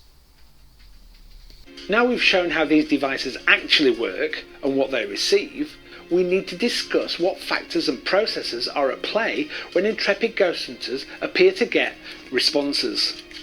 As previously mentioned in my voice recorder breakdown with regards to EVPs, auditory pareidolia and psychoacoustics play a huge part when interpreting alleged paranormal audio. Even though the human brain is the most phenomenal organ and does amazing things, on both conscious and subconscious levels, it is prone to perceptual errors. To understand that, we'll need to get a few basic concepts down first. Let's start with language. All languages are made up of what are known as phonemes. As defined on ProWritingAid.com, a phoneme is the smallest unit of sound that makes up a complete word.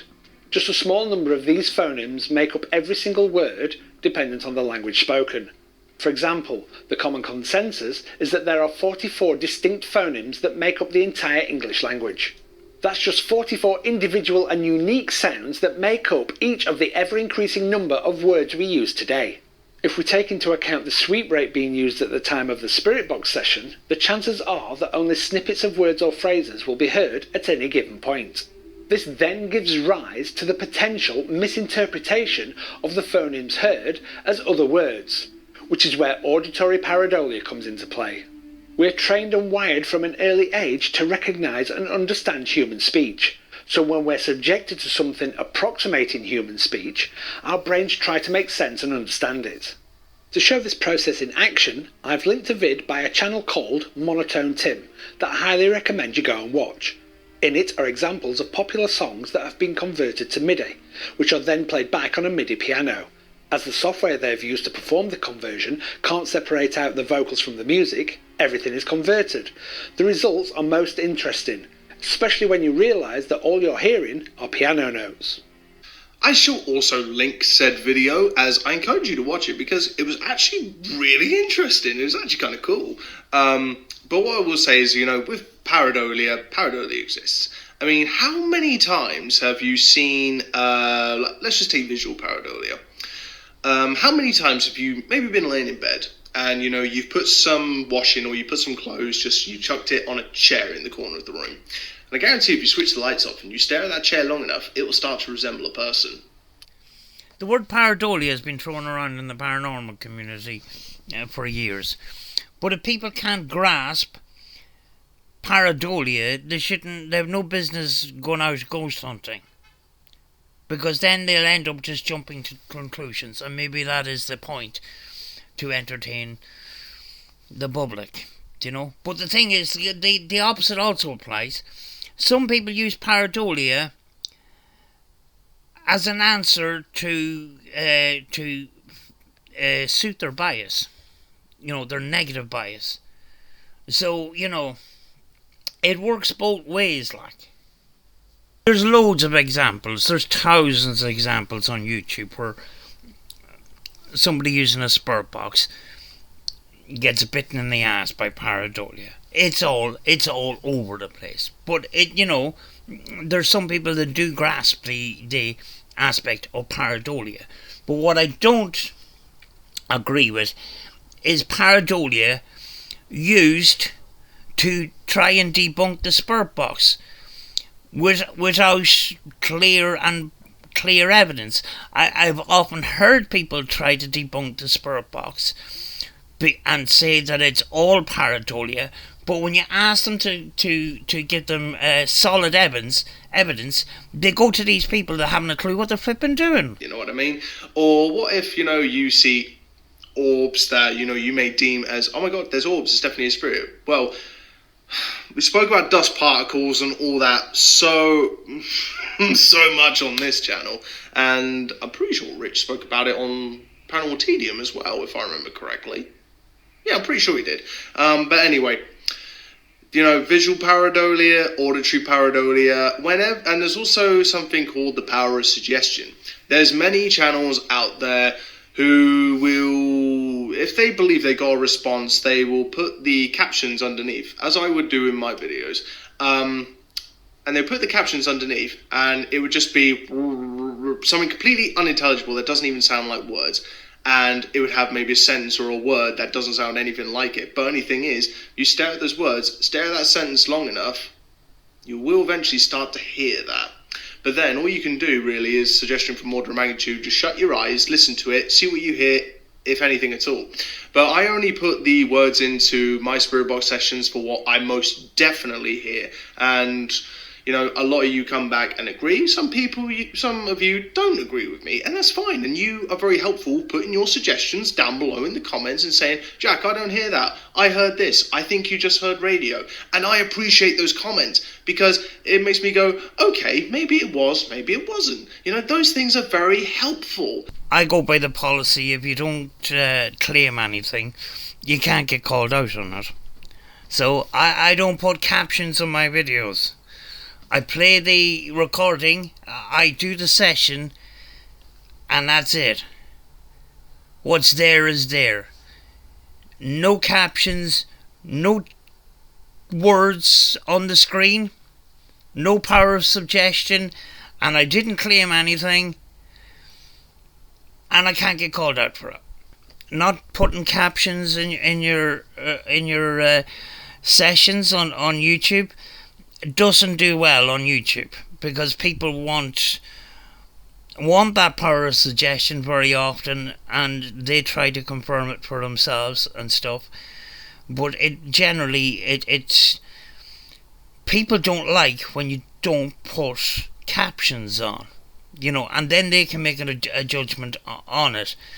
But I just do my sessions. I don't put captions, and I'm not a YouTuber. I do my sessions. That's more important than my views on YouTube. And it's not to, discredit anybody. It's just to go, look, dude, I don't think you got something here. Have you considered that it might be this? It's like the power suggestion thing. And so I always, I challenge the audience that watches my videos when I say, listen to my spirit box sessions. If you hear something else rather than what I heard, just tell me in the comments, and I will listen back to it. And if I think, you're right, I will just happily put a comment saying, yeah, I agree with you. It's just that easy. But definitely with the pareidolia, it's rife in the paranormal, and a good portion of it is just pareidolia, in my personal opinion. Let's say our intrepid ghost hunter is doing a spirit box session in a cemetery or graveyard. Yes, there is a difference.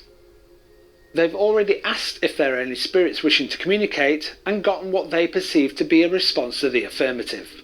Chances are the next question will be something along the lines of, "Can you tell me your name?" The very next thing to be heard that sounds like a name will be taken as the name of the supposed ghost or spirit. Rich has a very good point here. When it comes to names, and you listen to the radio, listen to an ordinary station, just listen to the radio. How many times has name come up on the radio? So, names can send you in the wrong direction. Like, if you ask for a name and say, what's your name? And they'll say John. There's a good chance that a name is gonna come up at some point, because names are called out on the radio all the time.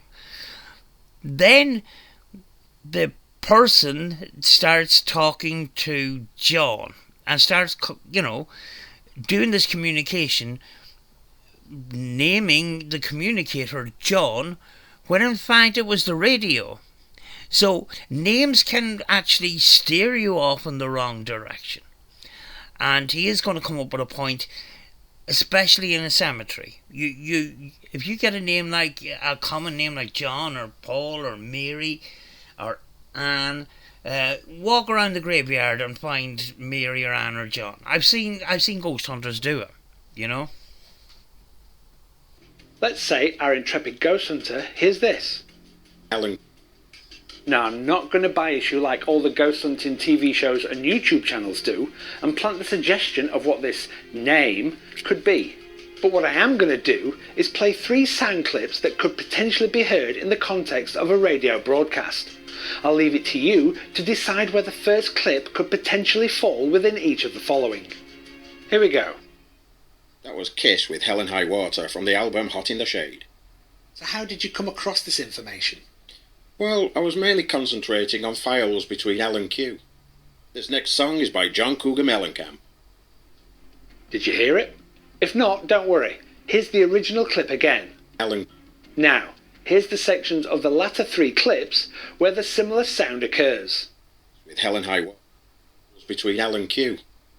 John Cougar Mellencamp. There are a plethora of instances where this type of misinterpretation of these intermittent sound bites, which are thrown out by spirit boxers, can occur. Now I'm sure there'll be people in the comments section below ranting, "Rich, if it's all just radio contamination and pareidolia, how come I get intelligent responses to my questions?"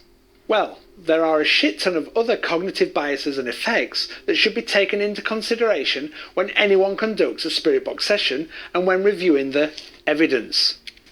This is why I feel I'm pretty lucky here on Fantasma Paranormal. I'm pretty lucky here to have, people like Rich and Steve, who we will chat in the comments for like friggin' what feels like hours, or even in emails, and just go, "Look, Jack, I don't agree with like this, this is why, and so on." And we will just talk back and forth and just go, right, okay, yeah, and we'll talk about things. That's just what you got to do. But the only thing is, it's like I've told Rich millions of times, people don't like having their bubbles burst in the paranormal. Like, if I can give you an example, my dad passed away just over 8 months ago, and would I like to believe that my dad is a spirit? You know, would I like to believe he's in some sort of afterlife? Yes, obviously I would love to believe that.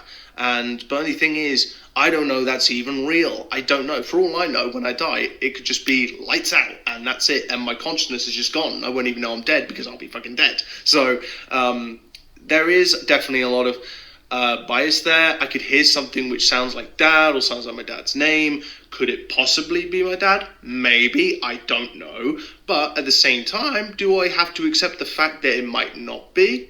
You know, those are things which you have to accept. I mean, you can have the blind belief that you're talking to your loved one, and, you know, if that gives you comfort in some way, then, you know, I suppose there's the emotional sort of value in that, which can be a little bit hard for people to go, you know, this might not be a loved one, it could just be contamination. And unfortunately, sometimes that can be the case, and, you know, it can be quite saddening for people, and it can anger people as well. But the only thing is, these are the realities which people just simply have to accept and deal with. Do I know I'm talking to my dad? No, absolutely not. Do I know I'm talking to a dead person? No. Do I know I'm talking to Renee? No. Do I know I'm talking to Martin Luther King? No. I don't know any of the answers to these questions. I wish I did, but I don't. I think this part of the paranormal is the fragile and sometimes a side of the paranormal that's full of hurt, you know. And we all have an experience of you know, somebody that's close to us that has died. And you know, I lost a friend in 2015. And it was shortly after that I discovered Huff Paranormal on YouTube. And then it brought me around to the idea, you know, maybe it is possible to talk to my friend and that. And I hadn't been involved in ITC at this point. And it wasn't until a couple of years later that I started doing ITC for myself. And then I find that Huff is lying in a lot of his so-called claims of spur communication.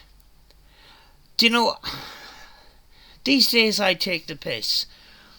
But with this part of the paranormal where vulnerable people are taken advantage of, I find it extremely disrespectful, and to this day, you know, I'm still angry about being lied to in that aspect, you know. Yes, I'd love to be able to sit down every day and talk to my friend through ITC.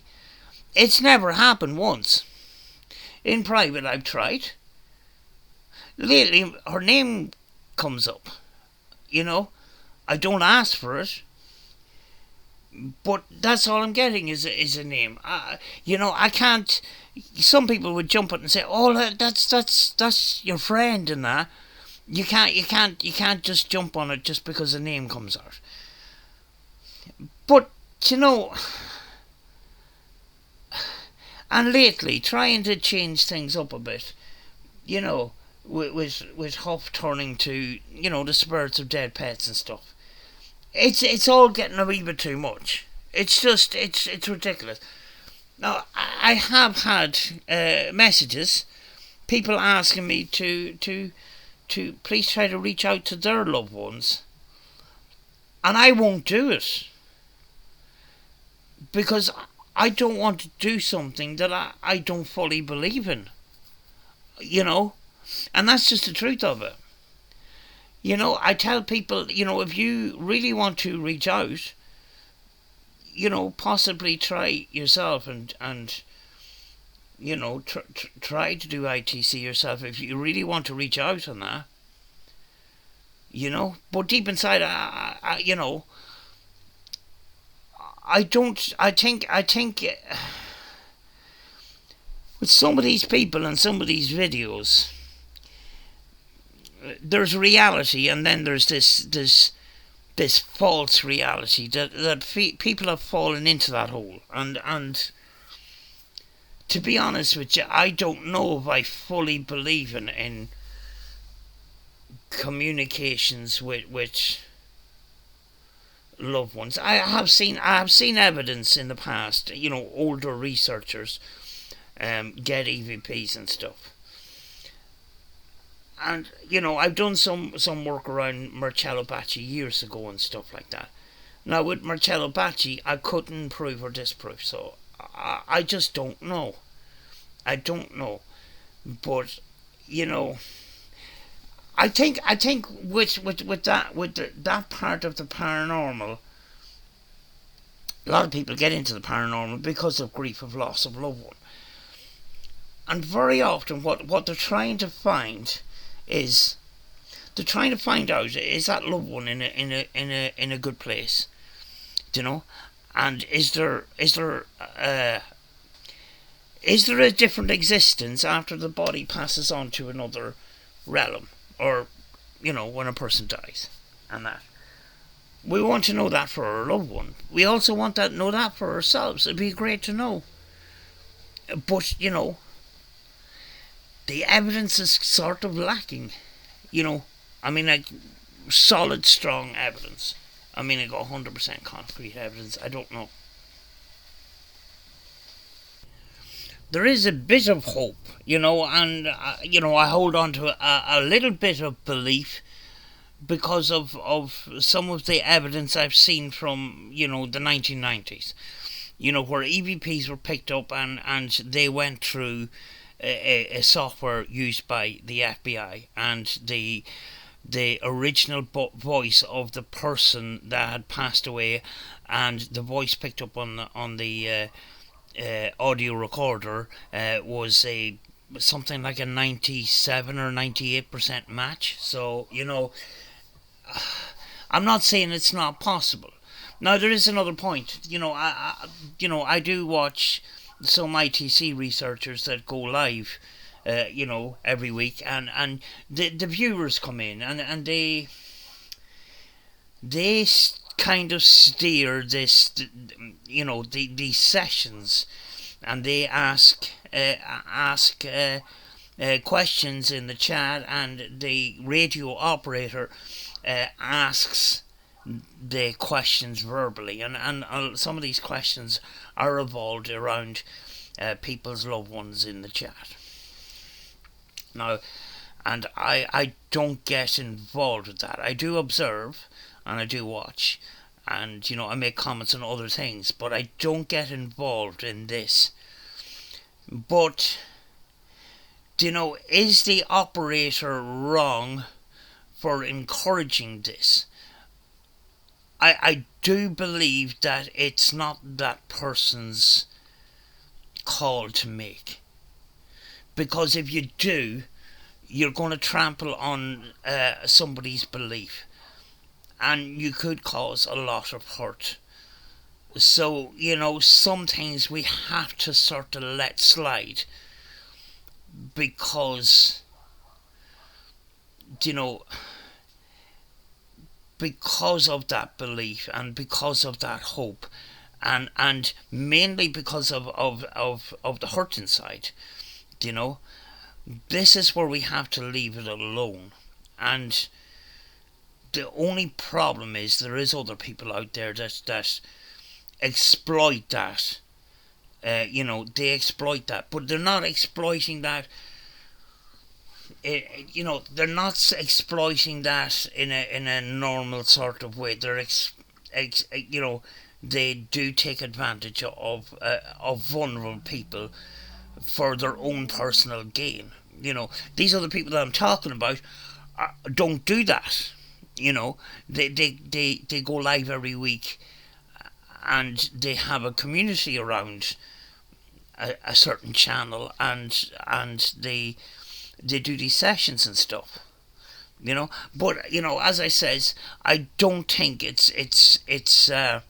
I don't think it would be right for the radio operator to make a call and say, listen, stop asking for questions about loved ones because I don't believe in it, sort of thing. You know, because if you trample on somebody else's beliefs, you could be causing a lot of hurt. And sometimes we have to tread carefully, you know.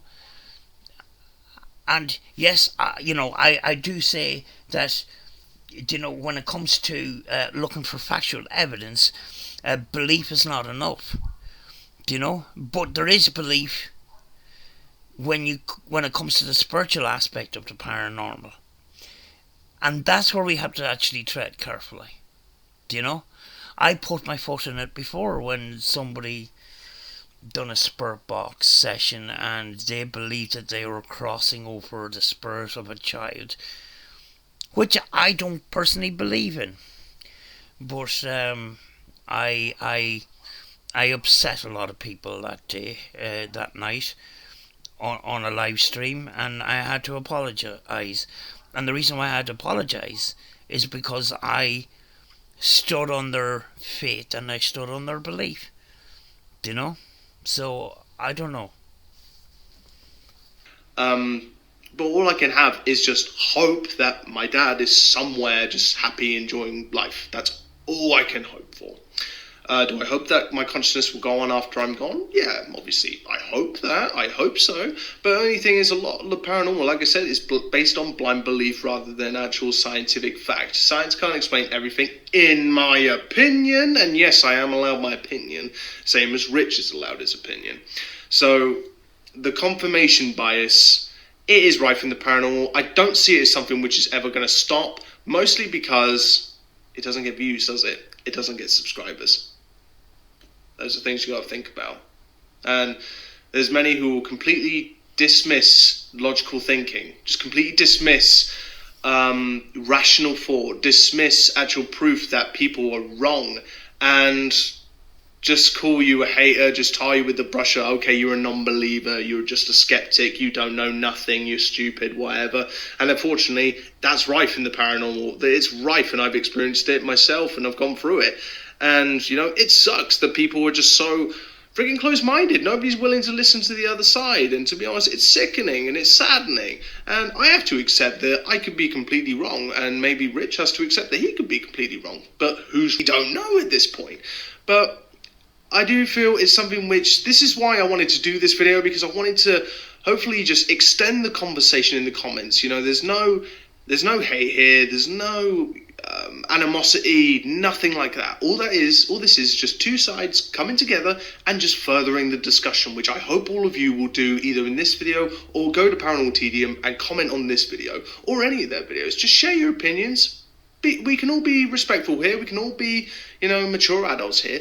Let's just talk about this stuff, because who's right? It's fun to speculate. Let's just have a chat and see if we can create a lot more of a grey area than having the paranormal just be completely black and white. To mention all of these would be way beyond the scope of this vid, so I'll just quickly go over a couple. As I've mentioned in other vids, we are working on a vid, and potentially a series of vids, specifically about the different psychological biases and effects which are prevalent within the paranormal community, so keep an eye out for them when they drop. Have you noticed how when performing a spirit box session, ghost hunting channels ask questions and keep asking questions? Then, when one response appears to answer the last question, that's the proof of an intelligent response. They downplay or completely dismiss all the previous times they asked a question and either got the wrong response. For example, getting music or a word form response that wasn't a proper noun when specifically asking for names. A garbled response or no twatting response whatsoever. Well, that right there, that's confirmation bias at work, and it's rife within the paranormal community. The definition of confirmation bias is the tendency to actively seek out, favour, interpret and recall information in a way that only confirms a pre-existing belief, and not look for, or just completely fucking ignore, any and all information that contradicts or challenges that belief. which is what we see time and time again in all ghost hunting TV shows and YouTube channels.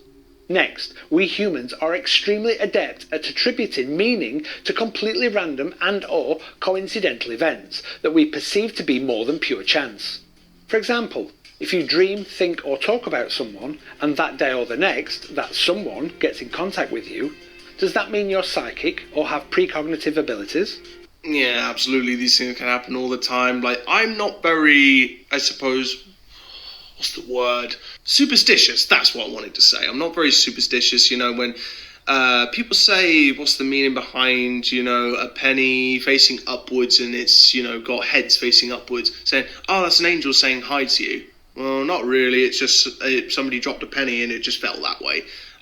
Or a white feather floated down from the sky, and that's a sign that, you know, an angel's with you or something. Well, not really. There's a fucking pigeon nest right above me. You know what I mean? These are things which you just have to think about. Just going, yeah, not really. You're just like, oh my god, it's thunder and lightning. That means fall's mad. No, it's just the fucking weather forecast. You know what I mean? There's just not that little tidbit in here for this video. Right, I'm going to make a prediction right now. Steve Hope currently uses a spirit box to communicate with dead dogs and celebrities and stuff like that. And judging by some clues that have recently been starting to come up, I reckon he's going to come out as a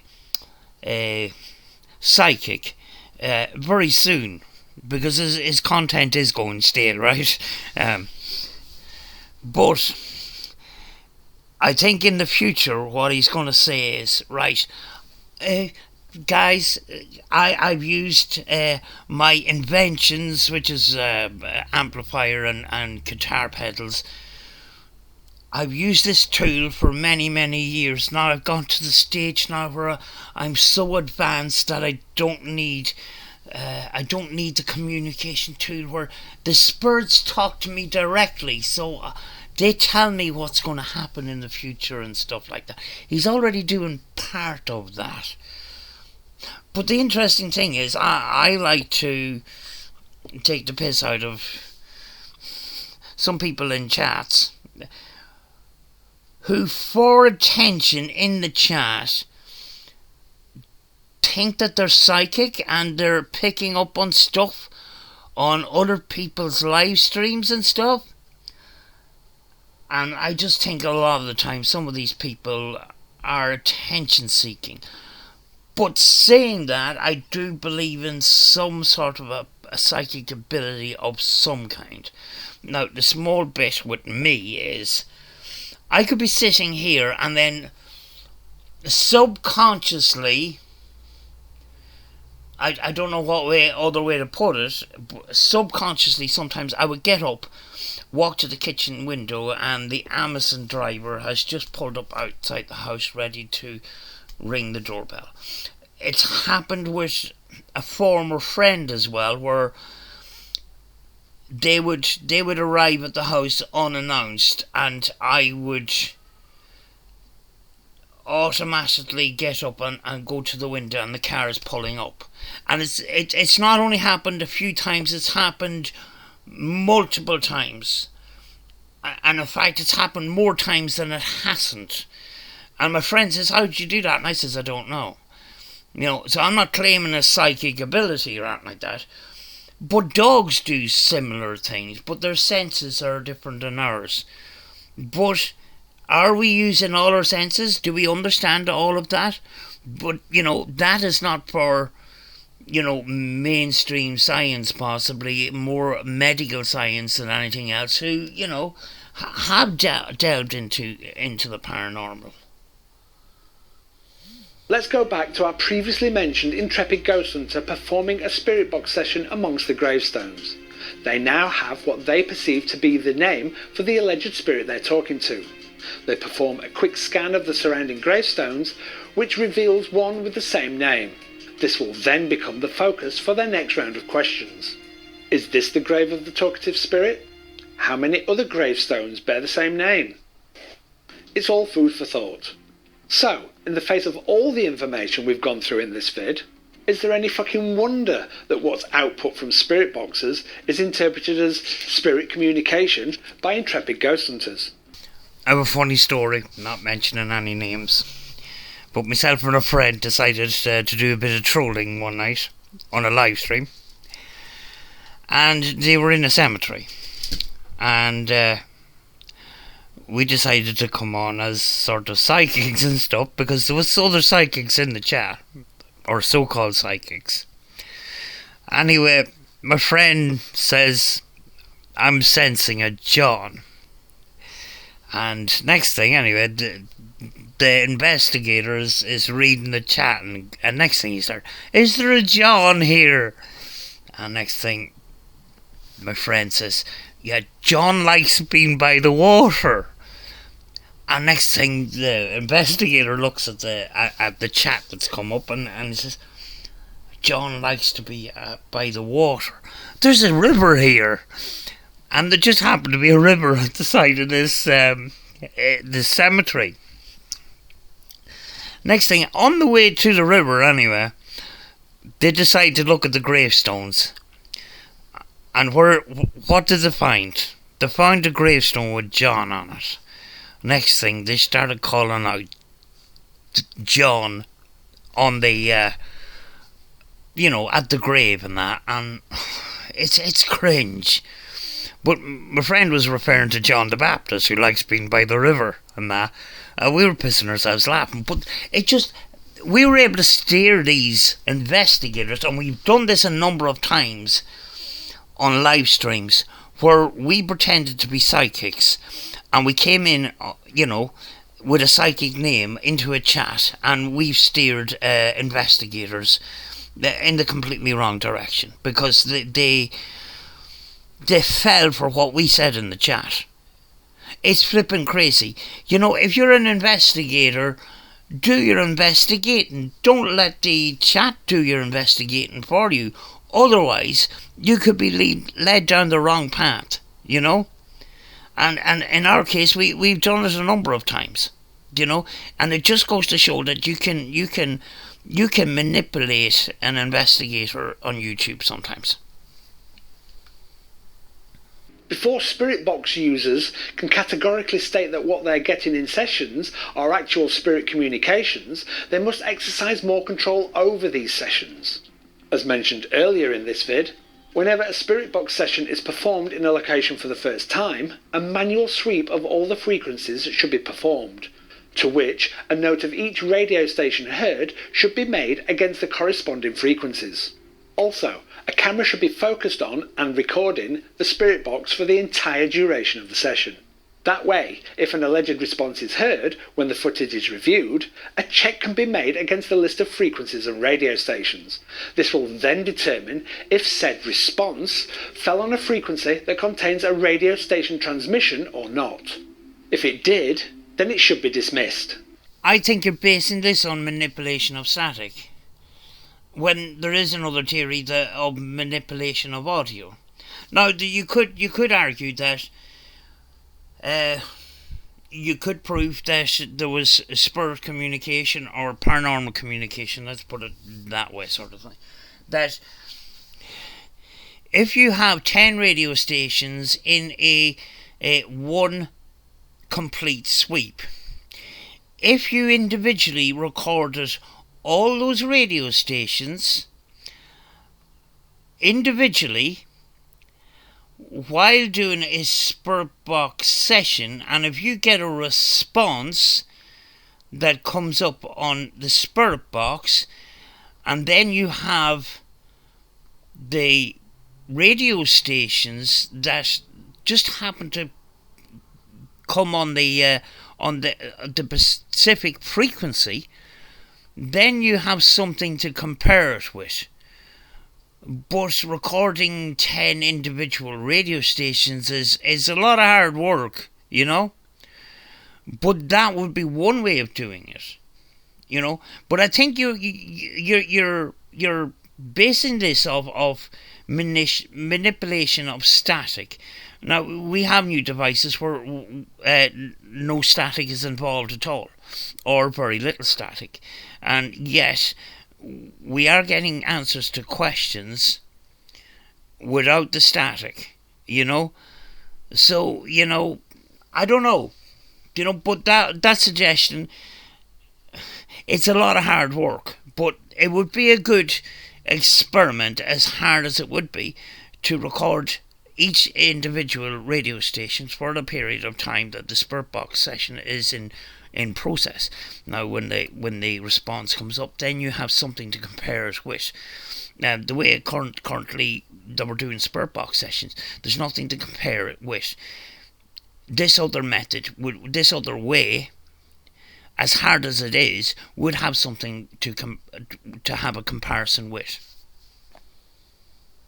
I do definitely get your point, Rich. I do get your point, and I'm not disagreeing with you. I'm just introducing something else to you. Even if it does span across a radio station when you go through all the different frequencies and such, which, good suggestion. I think it's something that all of us, even myself, can all take heed of, and I think it's a very good suggestion. However, if it is, you know, let's just say it is direct, you know, communication to, you know, a very specific question, something like that. Could it very well be communication and it just happened to fall on that? Yeah, possibly. Could it just be coincidence? Maybe. But like I said, I don't think it happens 100% of the time. I don't think all of it is coincidence. But that is just from my own personal experience. For all I know, I could be completely wrong. And, you know, anybody's happy to tell me I'm completely wrong, or you might, you know, side with me and think Rich is completely wrong in everything he said, and, you know, he's just burst a little bit of it, and he's just burst your bubble. But only thing is, you know, just from my personal experience, I do not feel that is true. However, going through all the different stations, I do feel it's something that we can all take heed of, and especially like recording the spirit boxes as well. I mean, what's the hurt? You know, we all want to capture evidence, don't we? We all want to capture evidence of you know, the paranormal and spirits, whatever they are speaking. So why not, you know, why not try these things and actually, you know, just go for it? Because what's the harm? I actually didn't do this as a dumpster fire debate. You know, in my eyes, everybody gets a prize. Everybody wins, you know? Irrespective of all of this, the argument over whether spirit boxes do indeed receive spirit voices may all soon come to a head when the switchover from analog to digital radio occurs.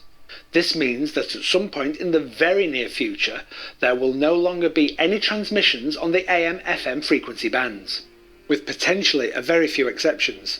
On that day, the collective sphincters of the entire ghost hunting community will be twitching harder than a rabbit's nose in a crop of carrots.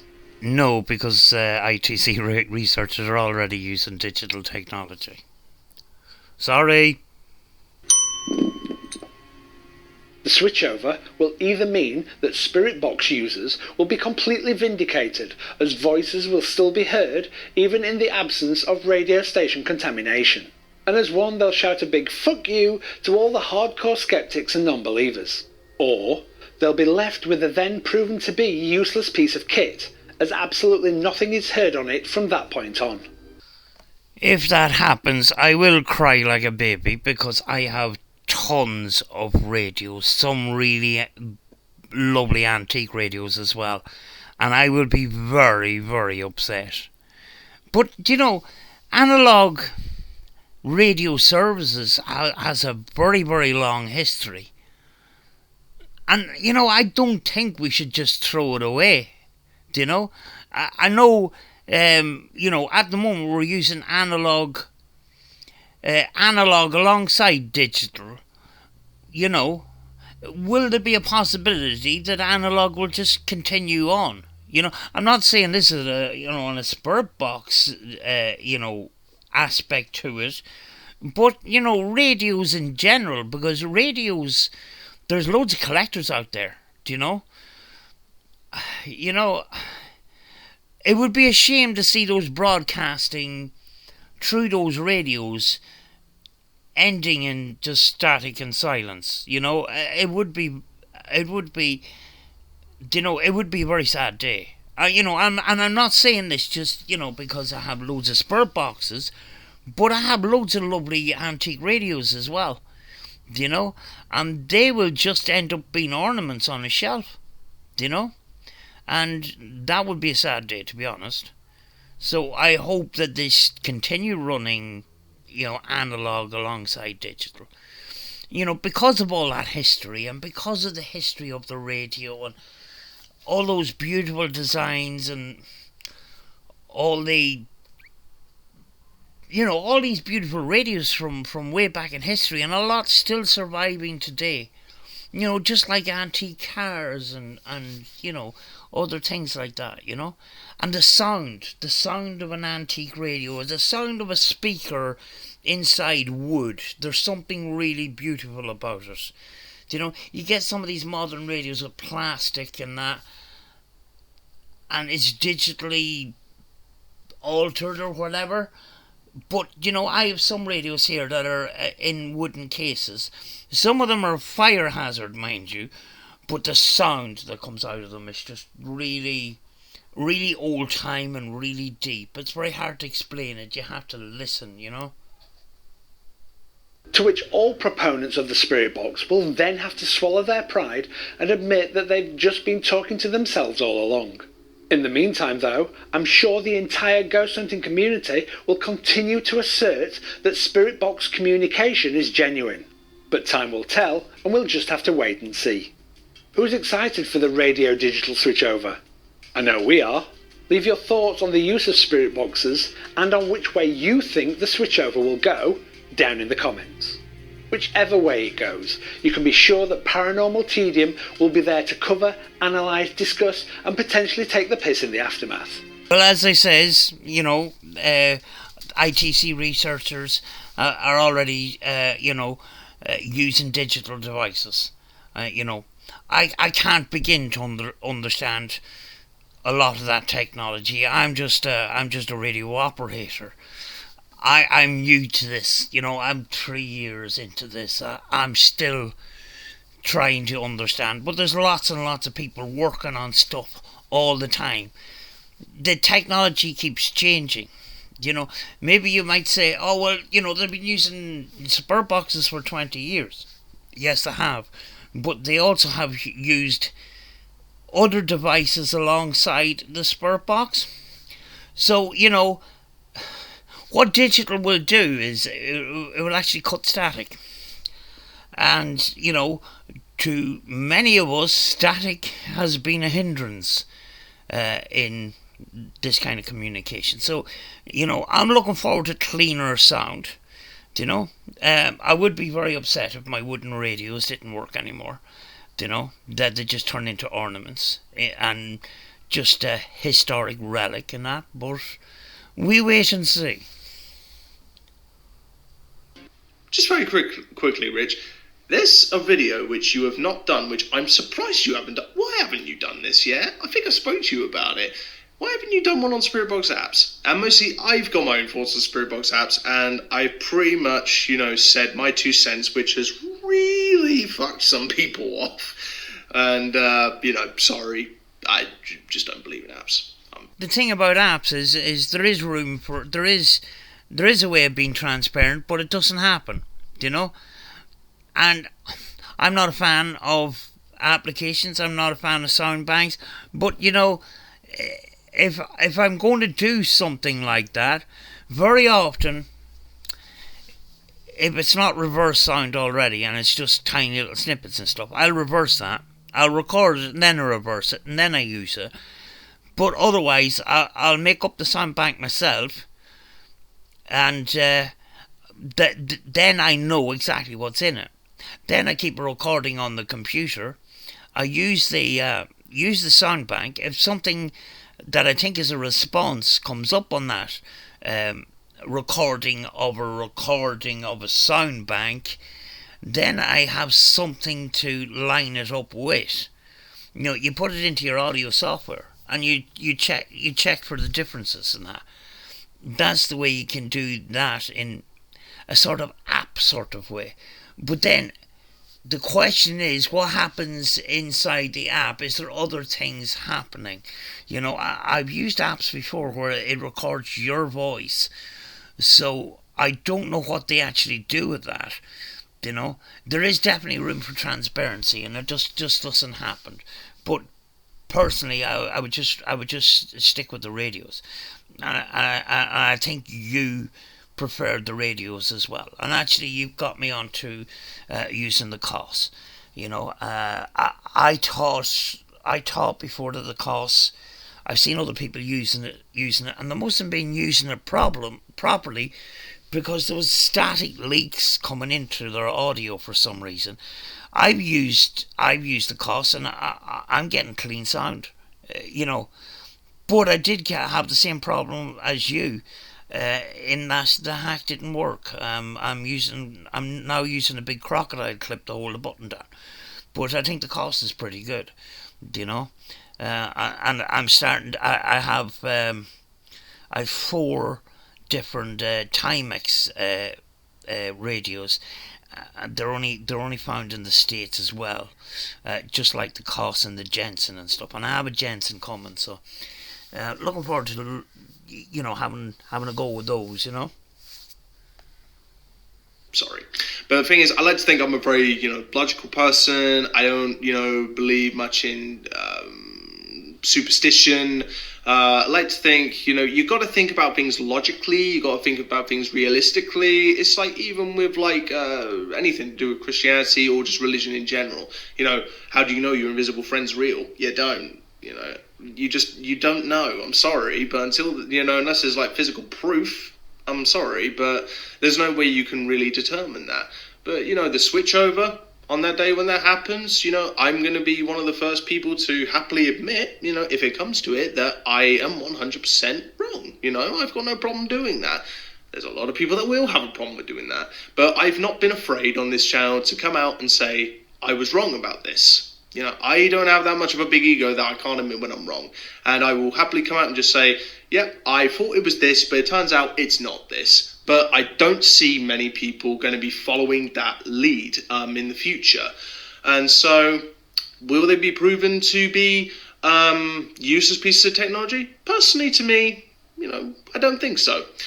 Do I feel these are very plausible arguments? Absolutely, 100%. And I think it's something for all of us to think about.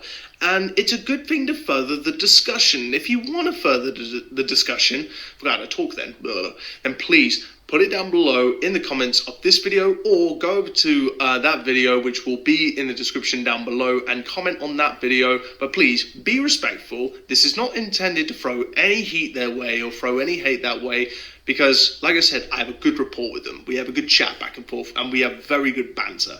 And this is just a way of furthering the discussion within the paranormal, as who's right, who's wrong, no one knows. Could all of us be wrong? I don't know.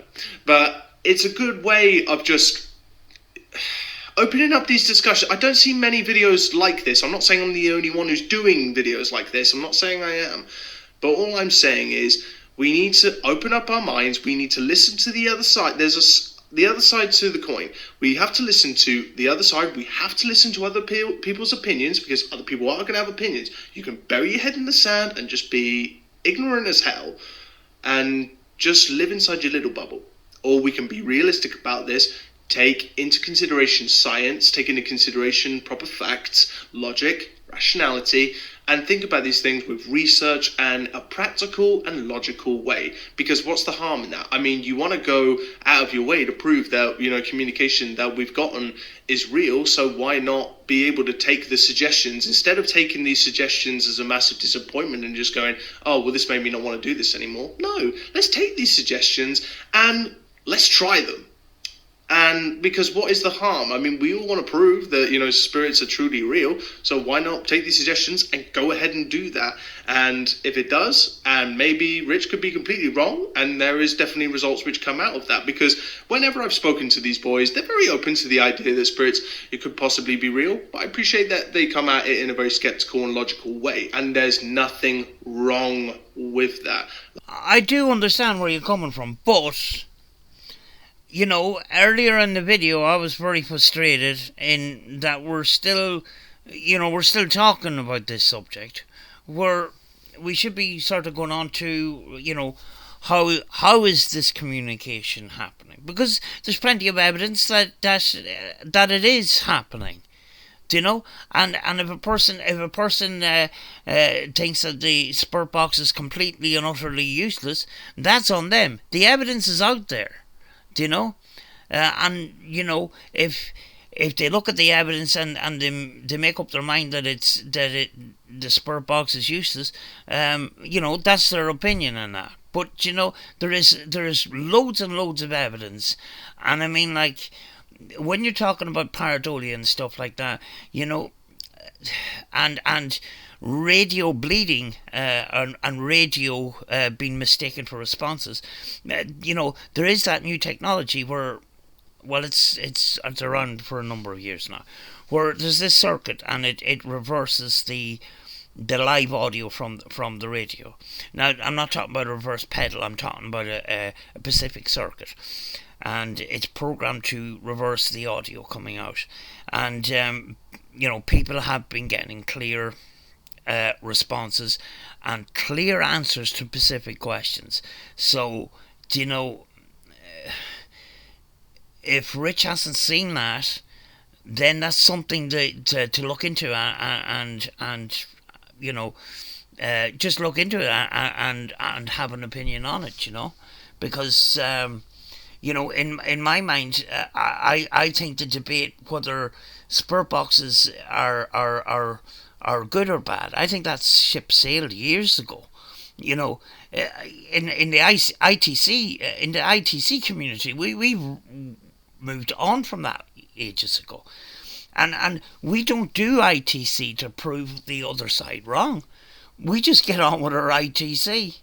Do you know? Just like, you know, scientists believing around dirt, they're not doing their research and they're just to prove flat earthers wrong. Do you know? You know, this is where I'm coming from. You know, we don't do research to disprove, you know, these people that think that the spirit box is a useless piece of equipment. We know it works, and we continue on doing that. Do you know, people have a right to their opinion, but you know, I do have a problem, and I have seen it, where people have done videos where they just bought a PSP7, unwrapped it from the parcel company, Amazon or whatever, and opened it up and turned it on, and they said it's useless. All I hear is static and pieces of radio, and that's the video.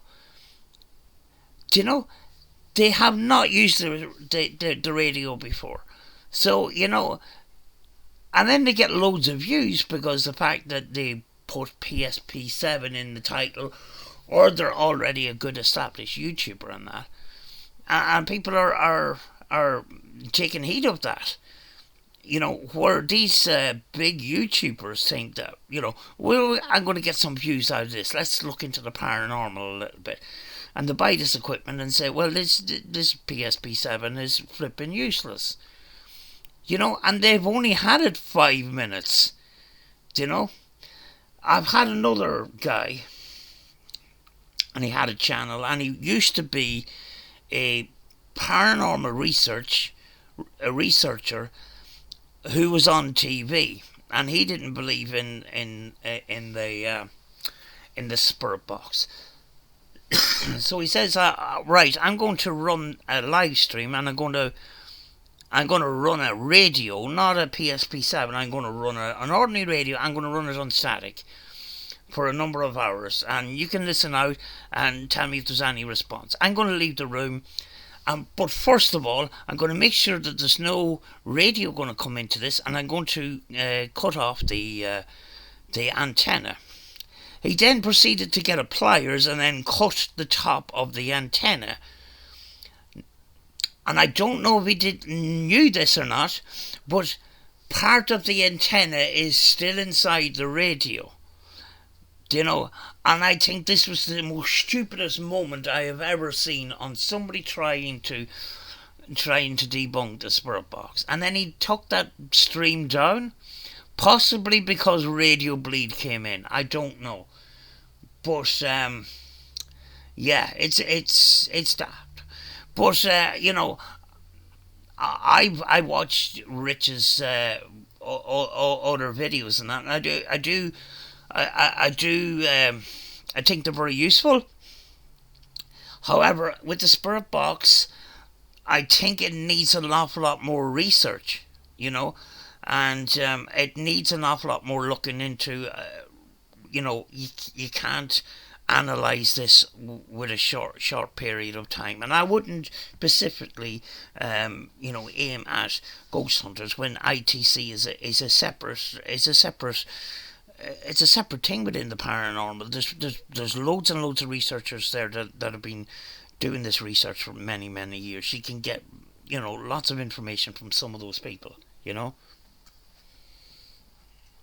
Like I said, this video is not intended to bash them, damage their credibility in any way. They go out of their way to do the research and go out of their way to speak about things in a logical, sensible way, which is easy for any and all of us to understand. So I hope you got something out of this video, and I hope you take heed of some of my words and also some of Rich's words, because this is just about furthering discussion. You've heard his side, hopefully you've heard my side, and please, let's just open up a dialogue. Let's keep this conversation going. If anybody wants to react to this video, react to their video, it'll be down in the description down below. Let's just forward the conversation and let's get talking and get to that grey area that the paranormal desperately needs. No, let's finish the conversation right here. Because in my mind, the debate about whether spirit boxes are real or not, that ship sailed years ago. I'd rather just move on with this. But I was encouraged to get involved in commenting on this, because I did write massive comments in Fantasma Paranormal's comment section on this particular video that he had done, and basically I wrote books, and rather than writing more books, I decided, right, I'll run the video and put my comments in that way. Because I had sore fingers writing out comments last night to this particular video, So, thank you very much for watching this video, and thank you Rich, thank you Steve from Paranormal Tedium. I look forward to the next round of videos that you're going to be doing. I'll be keeping an eye out, and I hope all of you will as well. So, until next time, I'll see you guys soon. Take care, bye-bye for now. Right, this has gone over 2.5 hours, and I spent a whole day on this, and it's time I won't get back, so I'm going to end it there. I'll leave a link to Fantasma Paranormal's channel in the description, also Paranormal Tedium, and I suggest that you watch some of the past videos, which has been very useful. Yes, we can disagree on some aspects of certain topics in that, like I disagree with some of the topics discussed today, but I do agree with a lot of the topics. I would say that I have a suspicion of bias to the negative in this particular topic. That I think he would be more upset if he found out for himself that spirit boxes did work. Because I think he was aiming for, I think his belief in the first place is that spirit boxes doesn't work. And that's where I have a little bit of a problem with that. But I don't have any anger towards him or anything like that. He's got a right to his opinion. But to be honest with you, I do enjoy his channel. I do enjoy his videos. So I'll leave a link in links in the description to both their channels. Go check them out and stuff like that. I'm gonna go because this has gone on way too long. See you all soon, folks, and thank you for watching and listening. Bye bye.